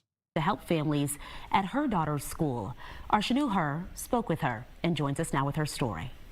Right now in Minneapolis, Destiny Prosper feels like there are just so many questions lingering, but the mom in her is searching nonstop for an answer. Families are struggling as is to put dinner on the table. And then we add in the increased ICE presence here in the Twin Cities. Folks are afraid to leave their home, and they're not getting their basic needs met. Now our kids can't go to school out of fear. Destiny's been thinking of ways to help families at her daughter's school, Jenny Lind Elementary in North Minneapolis. Students in Minneapolis public schools have the option right now to learn virtually for the next month if they feel safer doing so with the increased ICE presence locally. Even though my child isn't, say, directly affected, her friends aren't there. She's noticing, Mom, where is so-and-so? They didn't come to school. And it hurts that I have to have that conversation with my 6-year-old. Destiny decided the answer is action. She launched a GoFundMe to raise money for families at the school who need some help, and will even deliver necessities to people's homes if she has to. You are a part of our community. I think that's the biggest thing, is that these families are feeling singled out. They're feeling like they don't belong. And one thing I've learned being here in the wonderful state of Minnesota and in Minneapolis is we all belong here. She says others are already quickly jumping in to help her as well. So any of the negative comments she may have gotten for doing this won't stop her, and she'll continue to work hard like a mother. This is for the kids. Like, we've gotten this far. There's no turning back now. No turning back now. In Minneapolis, Chanu Her, Fox 9. And Destiny did say that she has talked with school administration, and they have been pretty helpful. Yeah, she says the gift cards to give to families can also be a big help, as well as just volunteering their time to deliver. If you'd like to help out, her information is on a GoFundMe at fox9.com. We're outside the Federal Whipple building, and it's been getting a bit tense. Protests continue to engulf Minneapolis 1 week after ICE officer Jonathan Ross shot and killed Renee Nicole Good. Federal officials say that the shooting. My 67-year-old moderate live farmer mom from rural Kentucky is open to attending her first protest. She's nervous about protesting, but has been angry for a long time. I'm proud of her. Yeah. Dude, I swear to God, it's more boomers than anything else. It's kind of crazy. Stop saying 6'7". Oh my God, this chat, y'all are so fucking stupid. I'm telling you, dude, it's the fucking wine moms, dude. It's the Karen Vanguard, white woman Vanguard. It's crazy. Like, the people that have been straight blue ticket voters who think like, oh, I'm moderate. Like, those are the fucking people. And the non-voters too. Those are the people who are pissed off. There's real opportunity here for those who can seize it. Kind of feels like Democrats as a party are not even remotely invested in seizing it, though, because they keep saying we have no options here. We've run out of options. We have no way to respond to any of this. You know, it's not going to work. With self-defense. What are you doing? Tensions here have been mounting for a month. Are you bored, lady? Is that what it is? You didn't get your energy out this morning? Okay. Kaya, okay. Come. Hold on. Ooh, it's a little clump. Okay, let's get, all right.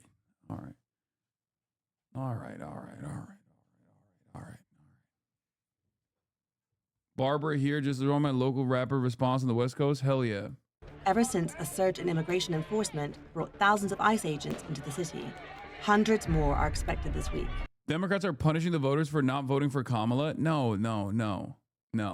The Democratic Party is just cowardly. They don't even care about like being vindictive here, okay? That's not the case. I think they're pussies. They're cowards, okay? They're babies. They think, you know, if they roll over, if they keel over and you know, really get the Americans to realize how fucked up the Republicans are, maybe they'll eke out a marginal victory. I don't think that's going to be successful. There's tremendous discontent towards the Democrats as well. Okay? But when I'm talking about like the Democratic voters, a lot of the liberals are actually waking the fuck up. They're waking the fuck up because we didn't see this in 2016 because of the liberalized version of resistance, the hashtag resistance that took place that treated Trump as an aberration and not like a logical conclusion to American fascism.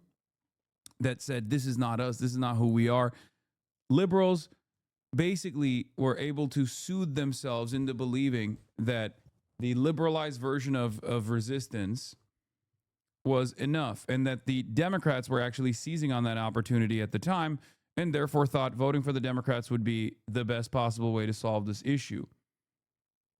Okay? Now, and you might have been too...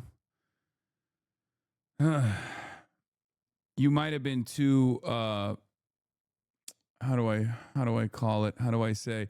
You might have been too young, some of you, not all of you, but you might have been too checked out of politics at the time. But we observed all of this stuff that was going on back then. Okay? And then 2020 came around. And after the defeat in 2024, I think a lot of liberals who are lifelong Democrat Party voters realized maybe the Democrats are lying to us, and this whole like centrism, hugging and kissing Liz Cheney, avoiding talking about Gaza while, you know, participating in this genocide. All this stuff was maybe not the most effective way to go about it. The whole like lesser evil voting as the modus operandi for the Democratic Party was ineffective. It was unsuccessful. And now you're seeing the Bernie-crat movement within the ranks of the Democrats. Now, it doesn't go far enough by my estimation, even though I will still respect Bernie for, at the very least, like standing by and letting, you know, far more radical candidates come out. Like he does actually prop them up, whether it be Zohran Mamdani, Abdul El Sayed, candidates that have better positions than Bernie does on American foreign policy from time to time, or even on certain issues, right? So liberals have been very, very positive towards candidates such as that one. I think Bernie Sanders' take on a lot of these issues, like Medicare for all, things of that nature, no like identity politics infused sinister messaging. This kind of attitude is actually broadly received by the base of liberal voters as a positive, as a better mechanism for change is a better way to win elections. LAOC, this was a great position on AOC's part. You guys are wrong. And David Shore has to bend the knee here as well. Well, Mr. Popularist. We recently tested a dozen public statements from a diverse set of Democratic elected officials on the murder of Renee Good, and this was the top testing one. I wonder what this one looked like. When Pablo Reports asked Elisa Slotkin the same question, this is how she responded. Senator, I'm sorry if you've already been asked this, but where are you at on ICE funding? And do you support increases in ICE funding? I mean, they had a massive increase with the big, beautiful bill, and my issue is not just the quantity, but the left and right limits that they have to employ with all these new officers and all this new training. So I am certainly undecided on voting for any homeland funding package. Are there any specific rights? More like Elisa Slopkin, am I right? I mean, dude, come on. Come on, either shit or get off the pot. What do you mean you're certainly undecided? Who the fuck still thinks this kind of messaging works? Who are these guys talking to? Whoa, Kaya, what the fuck? Your big old ass, you're gonna break shit. Who are these guys communicating this message to? Ain't nobody's receiving this positively. You'd like to see? There's a couple things I'm interested in, but that's for internal negotiation. Oh, I'm sorry if you've already been asked. I hate these motherfuckers so much. The pathetic groveling continues. I know. I'm going to get to that in a second. Hold on. Let's finish this video and then I'll get to it. Now, Minneapolis finds itself at the center of an escalating standoff between federal and local government.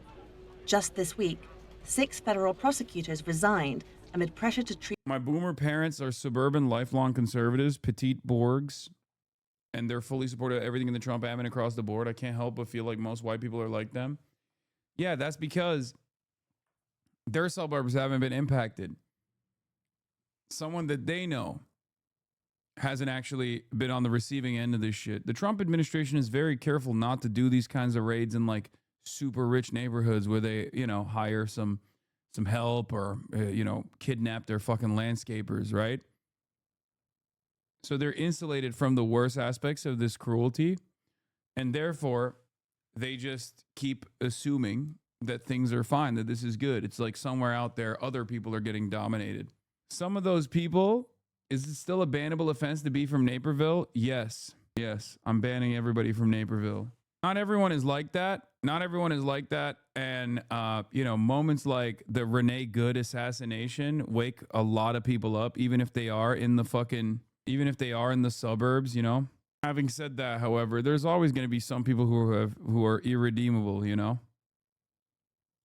Good's death as an assault on a federal officer. This appears as an attempt to kill or to cause bodily harm to agents, an act of domestic terrorism. To Minneapolis Police Chief Brian O'Hara, the shooting was inevitable. The biggest thing that I am afraid of that is real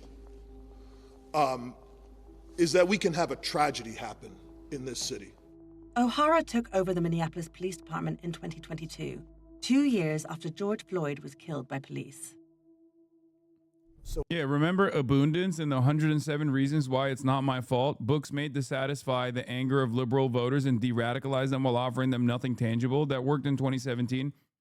It did not work this time. As much as they pushed Ezra Klein, became irrelevant in less than a year. No, they're still pushing it, and they'll continue pushing it, right? That's not going to stop anytime soon. They did this with, they keep trying to slap on new paint, a fresh coat of paint to the same dog shit that is third-way neoliberalism.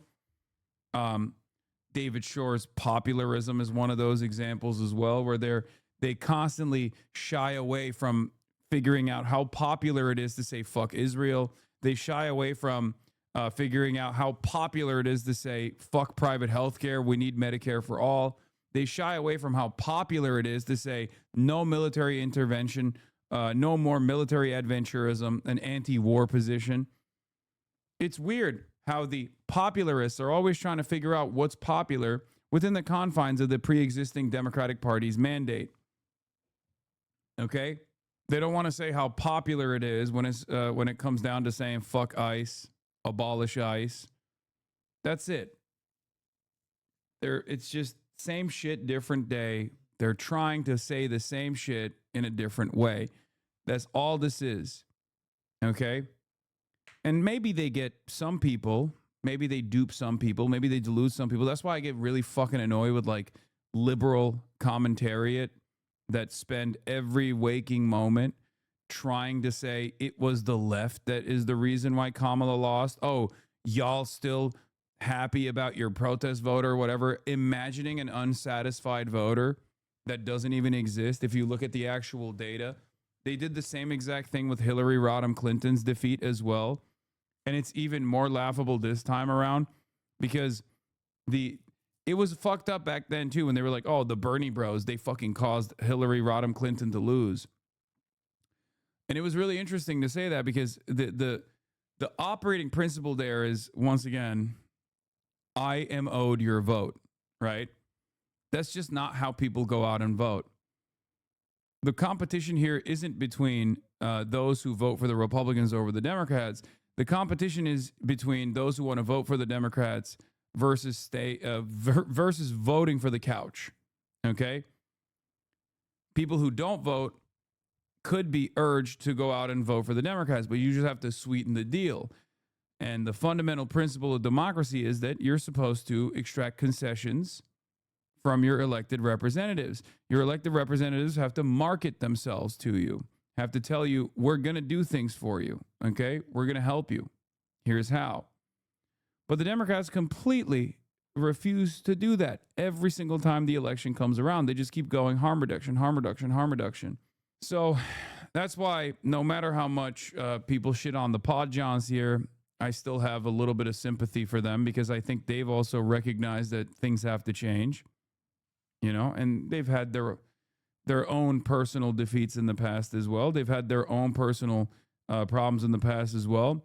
But at least, unlike many of the other liberal commentariat, they recognize that there needs to be a coalition here. It's not about like yelling about the left over and over again, but instead about trying to build a movement.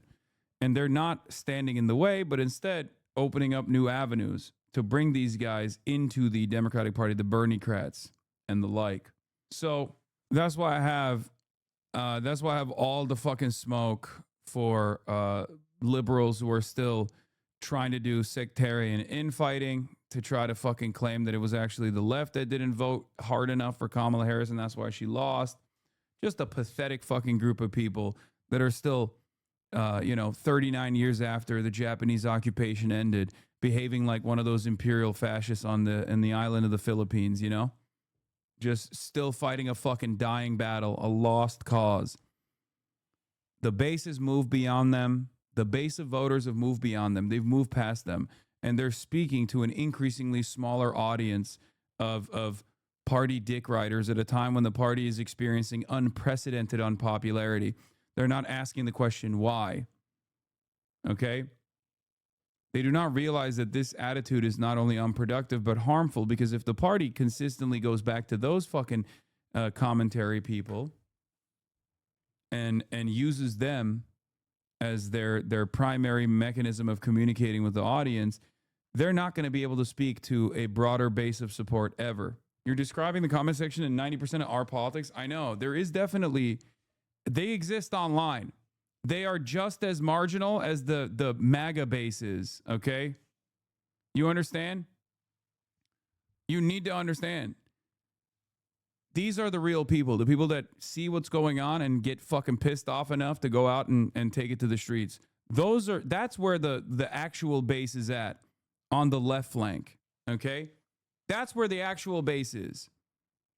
They're not on fucking subreddits talking about how, oh, the left is the reason why Kamala lost. Y'all should have voted for Kamala. That's not a real sentiment being shared by a lot of people, okay? They're marginal. Just like the people who look to Renee Good getting assassinated in broad daylight and said, this is exactly what I voted for. We should be killing more of these like queer white women. Hell yeah. That's not a real constituency. Now that might be a bigger constituency than the liberals who are still entertaining the vote blue no matter who narratives, right? But that's not a ginormous constituency either. That's copium? No, it's not. I promise you it's not. You're talking about 20% of the country versus like 3% of the country, but that's still 20% of the country. Okay? If the MAGA base is 20% of the country, okay, the liberal, like, vote blue no matter who is like 3% of the country that is still, you know, complaining about Kamala's defeat. Most people have moved on. They're dialed in. They're locked in on what's happening in front of them. They're looking at fascism unfolding in front of their eyes, and they obviously fucking hate it. So much so that they are taking matters into their own hands.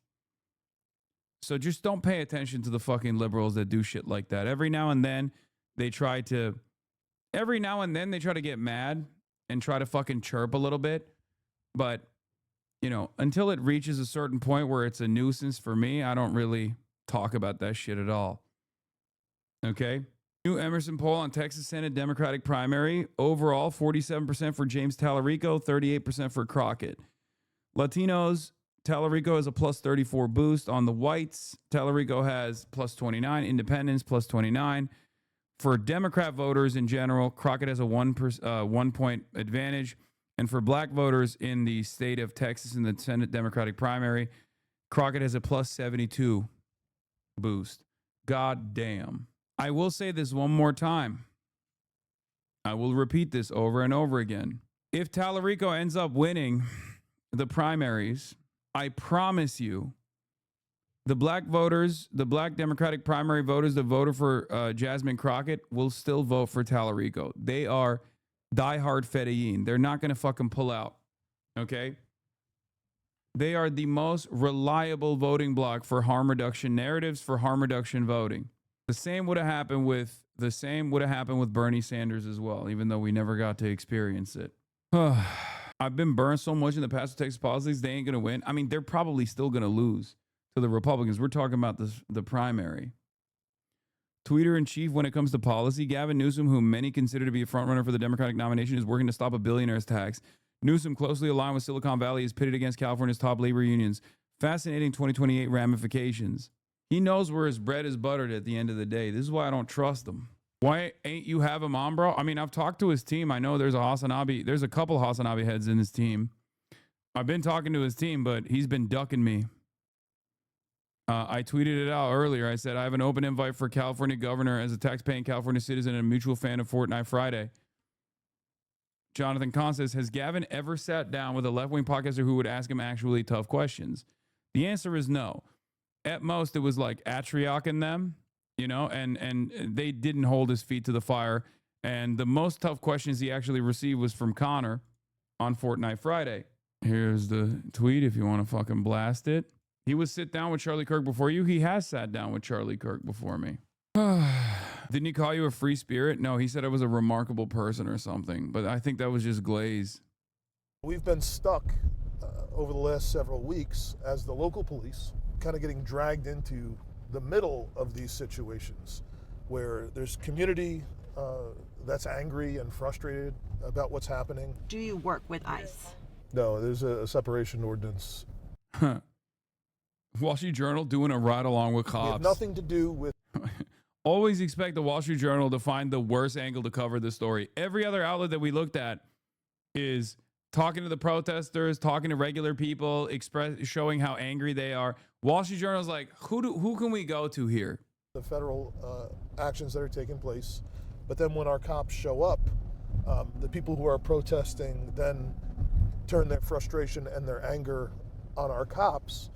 We have been trying for the last few years very intentionally to try and rebuild trust with all of our residents in the city because of what happened here 5 years ago.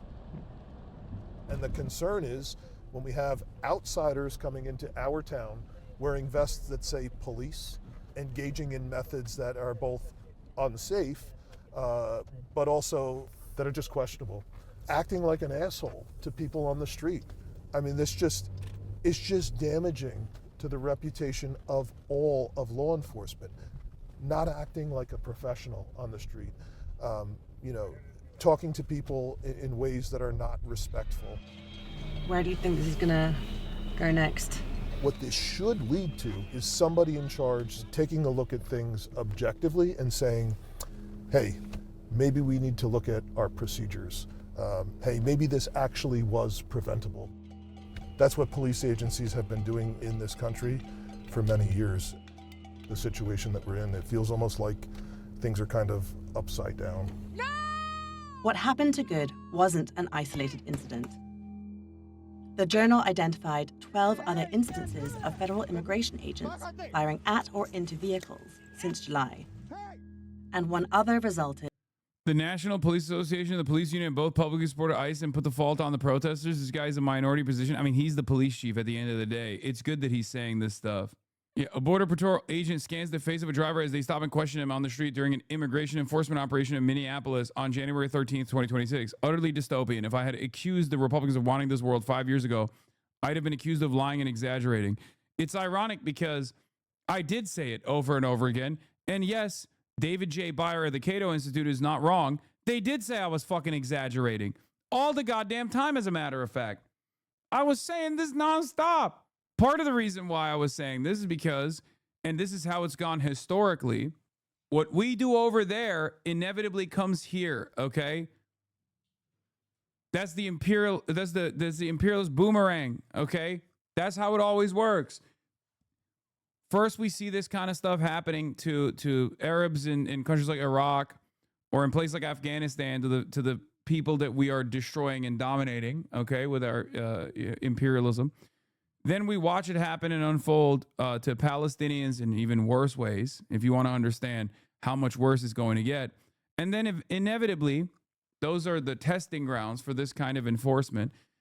Inevitably, it makes its way to the home front. It makes its way to the domestic battle. All that right-wing talk since the 1990s about the danger of a violent, unaccountable federal government whose agents would one day gun down Americans in the streets, I foolishly thought that was a warning, but it turns out it was more of a promise that they were making. Yeah. The pic comes from here, by the way, from The Atlantic. 4 photos to describe to you the month of January in 2026, 1 year into the Burger Reich. The first year of the Trump Burger Reich has not even been completed. There's 5 more days. This is the best graph to show the imperial boomerang. Imperial boomerang, when tactics of colonial rule exported abroad or imported back home. U.S. troops left Iraq. Their combat gear went to the police. Oh, yeah. Wait, you guys want to see something? Let me see if I can find it. Let me see if I can find the coverage that I did on this. Because I did an article on this way back in the day under Obama. Does anyone have the video? I think there's got to be a video out there somewhere talking about the buyback programs that Obama engaged in. Oh, bungler. That's when I discovered you, law. I wonder if I can find the video. But yeah, I mean, you can see it visually represented in front of you in these graphs. I forget the name of this program now. Fuck, what was it called? What is this?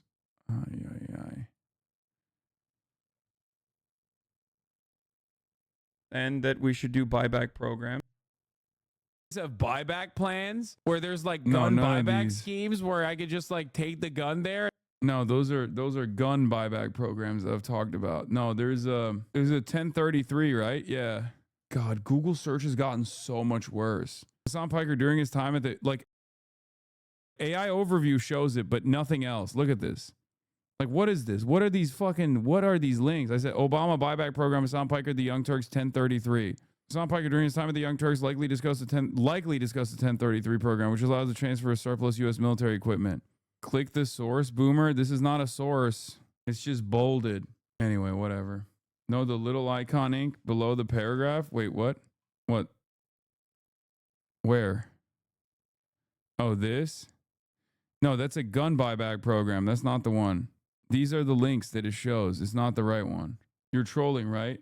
Links on the right side is show all. No, it doesn't show anything. Stop asking not to politicize gun violence when it's a political problem. Is not the right video that I was thinking of. It can't find it. It's fine. I can't find it either. Fuck it. Who cares? Yeah, whatever. Oh, God, Google is so fucking ass. To be fair, though, I've done too many. I've done too many fucking videos. Let's be real. DHS told the Journal that in all of these incidents, the officer acted in self-defense because the drivers were using their cars as deadly weapons. The spokesperson called the chief's remarks, quote, disgusting, and said this rhetoric encouraged assaults on officers. Our ICE officers and our CBP officers are seeing highly coordinated campaign of violence against them. They still need to be able to carry out those operations. We do have to send those federal reinforcements so that we can continue with these operations and make sure that people and our law enforcement are safe. Across the Twin Cities, a vast network of volunteers have mobilized to track federal agents. I'm not impeding. You guys are all here.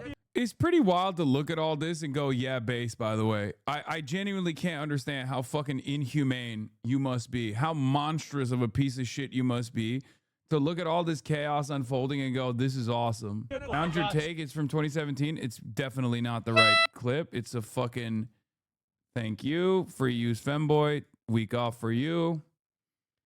I knew that it was a poop sock. I clicked on it. Take a week off. Me, bro. Let's do this. Drop your weapons. Let's do this. Get out. Go ahead. The day after Good was shot, we joined Amanda Kohler and St. Paul City Council member Hwa-Jong Kim on an ICE watching patrol. Hey, this is Amanda and Hwa-Jong. We're heading from North End towards Midway, unless you need us elsewhere. Right now, they're looking for cars that they think might belong to ICE. Could I get a plate check, please? I look at cars very closely now. If the license plate comes up on a database compiled by activists, they'll sound the alarm. You're hearing just a really incredible organized level of response in our neighborhood. Hey, dispatch, I have 2 white men in military fatigue driving a white sedan. I'm hoping they will pass me here so I can get a plate. In St. Paul, we have about 17 neighborhoods, and right now most of them have a neighborhood signal chat. When ICE activity is confirmed, volunteers blow whistles and honk car horns to warn immigrants in the area. Others follow ICE cars to the location of the raid. DHS has described these actions as interference by rioters and agitators. Get the f*** out of here! Is there a concern that the movement's being co-opted by people who are not sort of operating, who have not been operating the way that you have for the last month? Frankly, different people have different spice levels, is how I talk about it. I am personally very committed and preach nonviolence, for not just because of ethics, but because I think it's what's strategic. I don't want to give them any ground to claim that anything they do is justified. I'm not there to intervene. I'm there to just get that person's name so we can make sure that person gets legal support and their family gets notified. And I'm there to make it take as much time as possible. So whether that's blowing a whistle to annoy them or even just like making small talk. And I understand that I'm not gonna like stop them from doing something in the moment, but I can certainly slow them down. Okay, whoever's mobile, get after Here at home, a protester blinded by a non-lethal. All right, we covered this already. Okay. Not a break. Mahmoud Khalil, the decision to free Mahmoud Khalil has been reversed by a federal appeals court. Breaking news, a federal appeals court has reversed a decision that freed Mahmoud Khalil, the former Columbia University student and activist. Khalil, a green card holder, was a leader of the pro-Palestinian movement at the university. Immigration agents arrested him in March on charges that he aligned with Hamas. Khalil denied it. He was detained for 3 months before a New Jersey judge ordered him released. Well, now the appeals court has ruled the judge did not have jurisdiction to do so. That could allow the government to detain Khalil again. He released a statement saying the ruling is disappointing, but he will continue to fight. Rising tensions. It's fucking insane, dude. Zoran had a statement on it. I retweeted it. Last year's arrest of Mahmoud Khalil was more than just a chilling act of political repression. It was an attack on all of our constitutional rights. Now, as a crackdown on pro-Palestinian free speech continues, Mahmoud is being threatened with rearrest. Mahmoud is free and must remain free.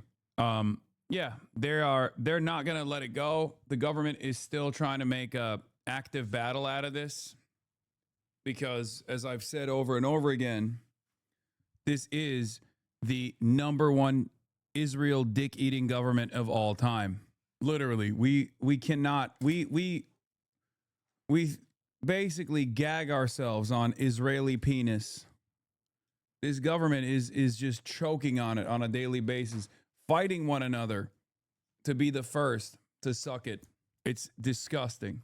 And of course, the secretary, Marco Rubio, for the fake news peddling misinformation about the appellate ruling for Mahmoud Khalil. Here is our stance in simple terms. If you sympathize with terrorists, your presence is contrary to the national and foreign policy interests of the United States. You are not welcome here.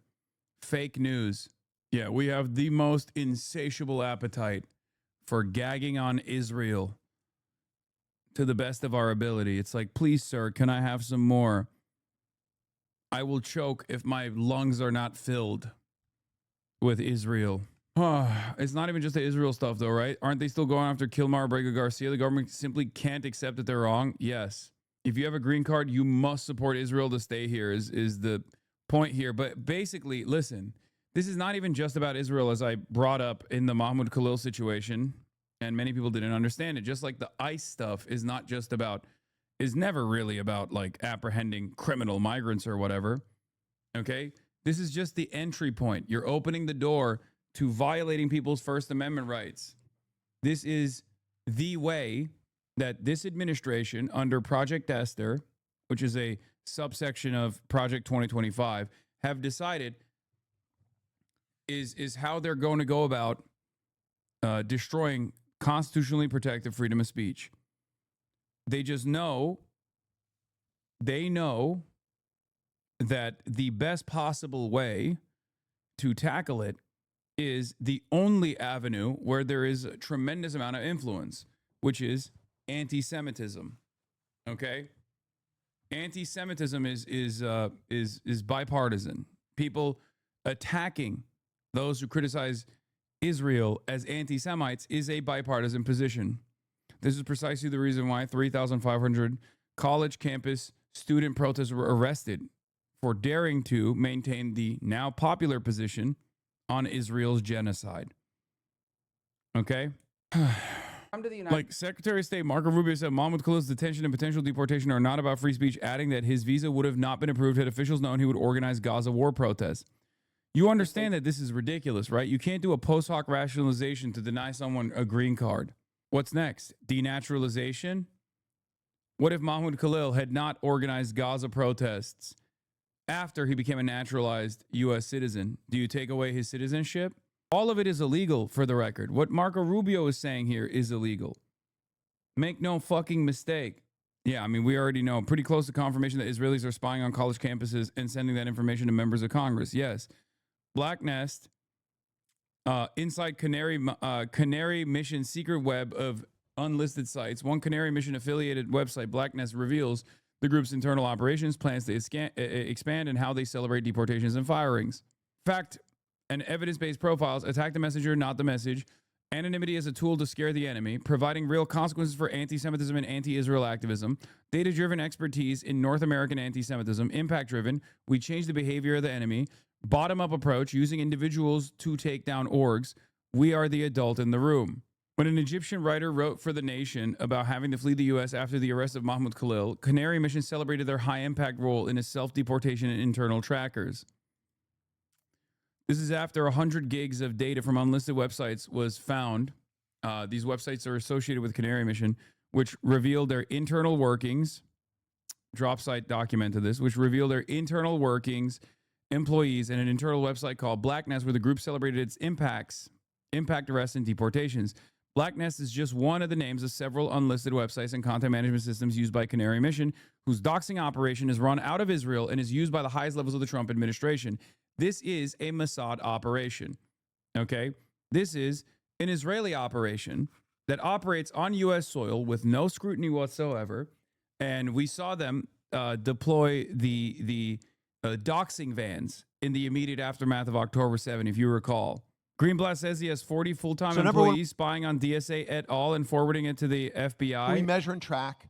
Number two, we monitor and disrupt. We have a whole apparatus. I have 40 analysts working. Like, this is a spy, okay?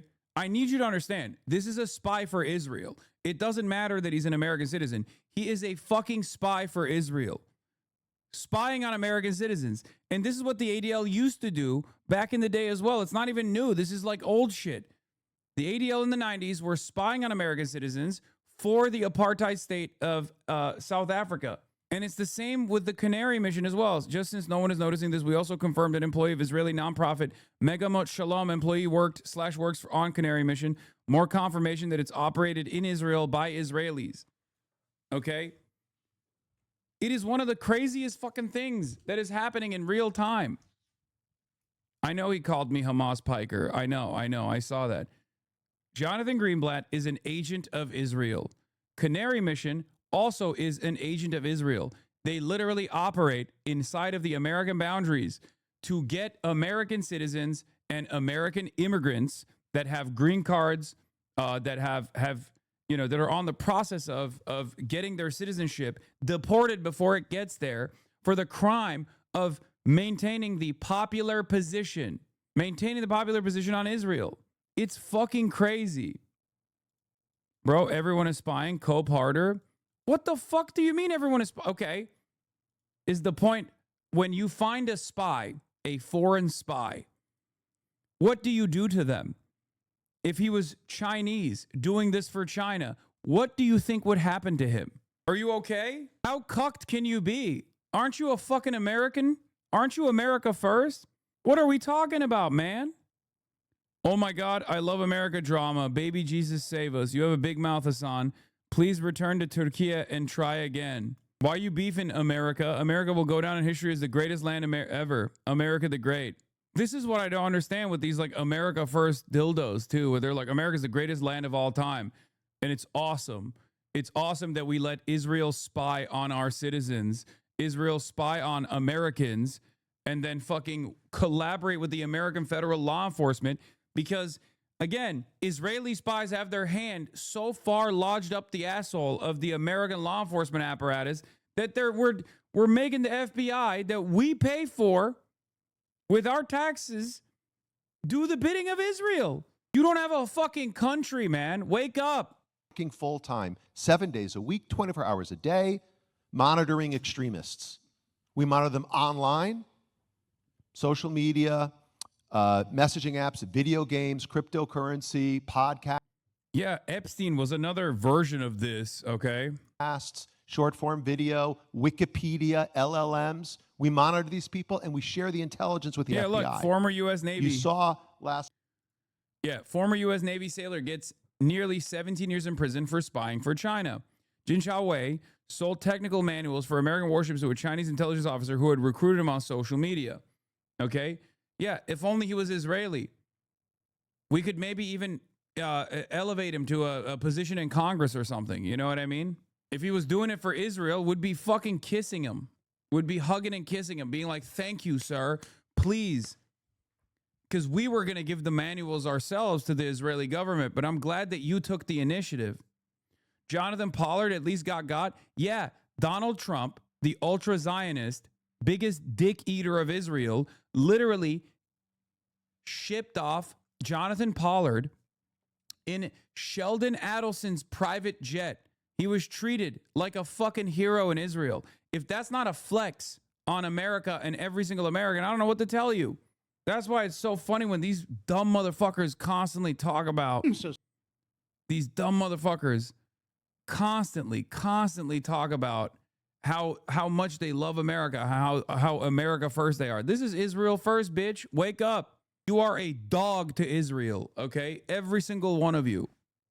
Every single one of you that doesn't recognize that you are a fucking servile little dog to Israel, and many people in Congress are too. Anyone that doesn't want to rip apart this institution piece by piece is a fucking dog to Israel. Last month, you heard about the thing that happened at Wilshire Boulevard Temple.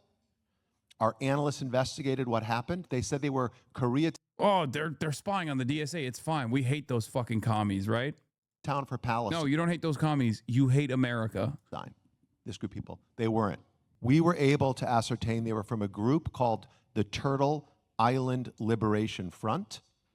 Turtle Island is how like left-wing activists refer to the United States.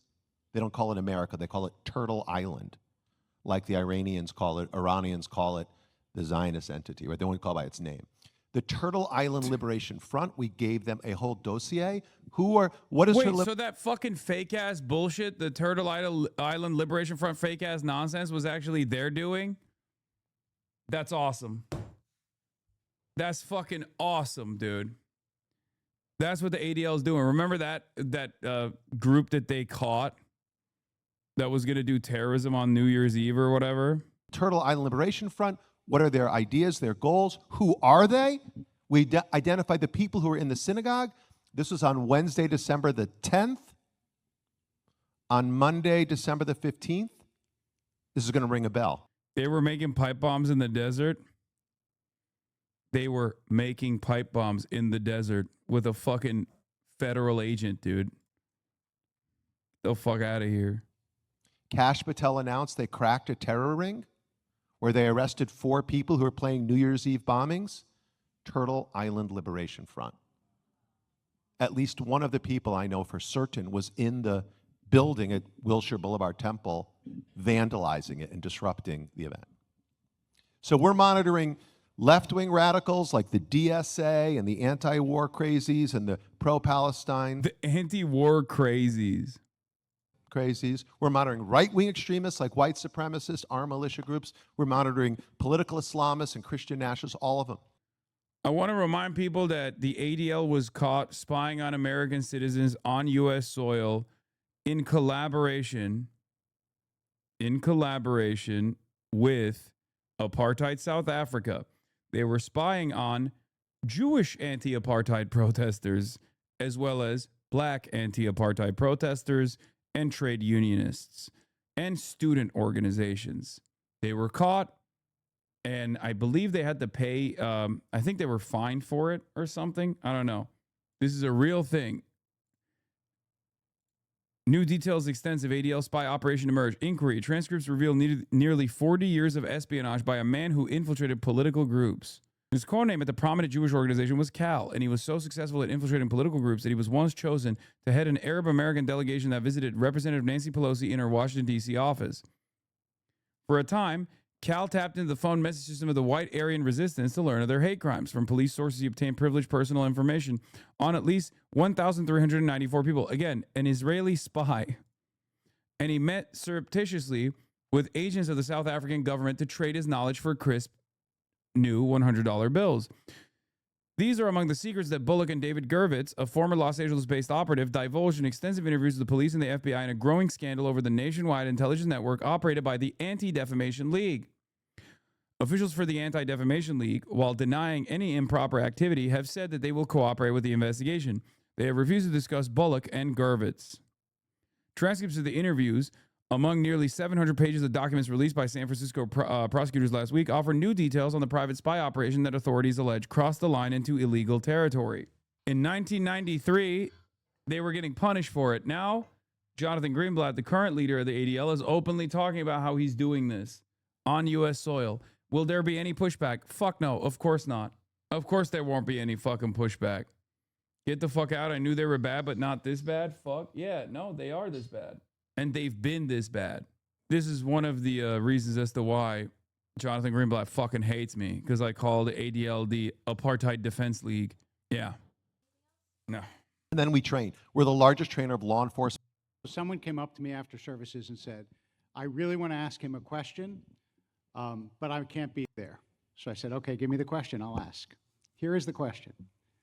The question is, it used to be when Nazis were marching that Jews would show up with clubs and get into fights. He says, now I know we can't do that anymore, but has the ADL ever considered hiring people to countermarch, especially people of different ethnicities, so that because social media and publicity are so important, people won't see marches unopposed? So I have now asked. So I think it's an interesting question.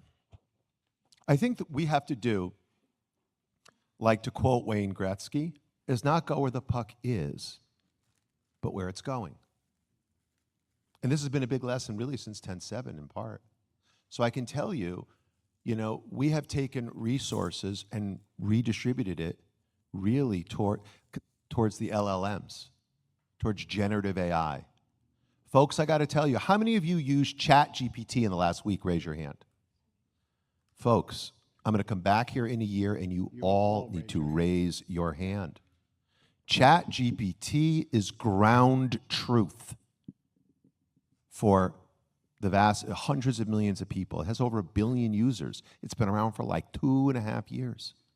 So like marching in the streets is one thing we could do, but what I would rather do and where I'm investing is building the technology to train the LLMs more effectively and working with OpenAI, with Alphabet, with Anthropic, with Meta, with Microsoft. We are working with them now to train the LLMs.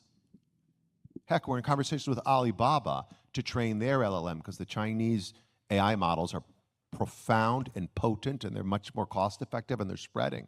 So marching in the streets is certainly one thing we could do, and I get why that matters. But what I need to do is go where the puck is going. So we are investing in Wikipedia, LLMs, and trying to change the game before it changes us. Trope maxing. He's making Israel GPT real. Deborah asked a question, wouldn't it be more powerful to say Jew hatred than anti-Semitism? Well, one thing I should just say is, again, protect, advocate, educate. We have centers of excellence at ADL, our Center on Extremism. We also have a Center on Anti-Semitism Research. Our Center on Anti-Semitism Research is run by a Stanford PhD. He's actually observant. We have several PhDs on staff. We have a network of academics and scholars we work with around the country. So we've done the research. We've literally done the research.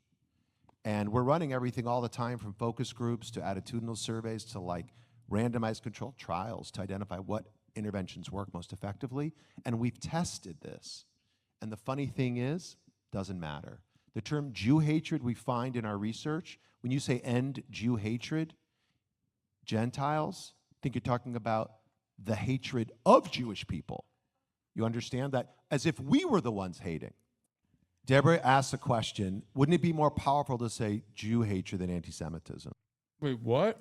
Oh my God. Are you serious? ADL research suggests that when you say end Jew hatred, Americans by and large assume it's the Jewish people that are doing the hatred? Oh my God. That is crazy. Damn, this guy's good.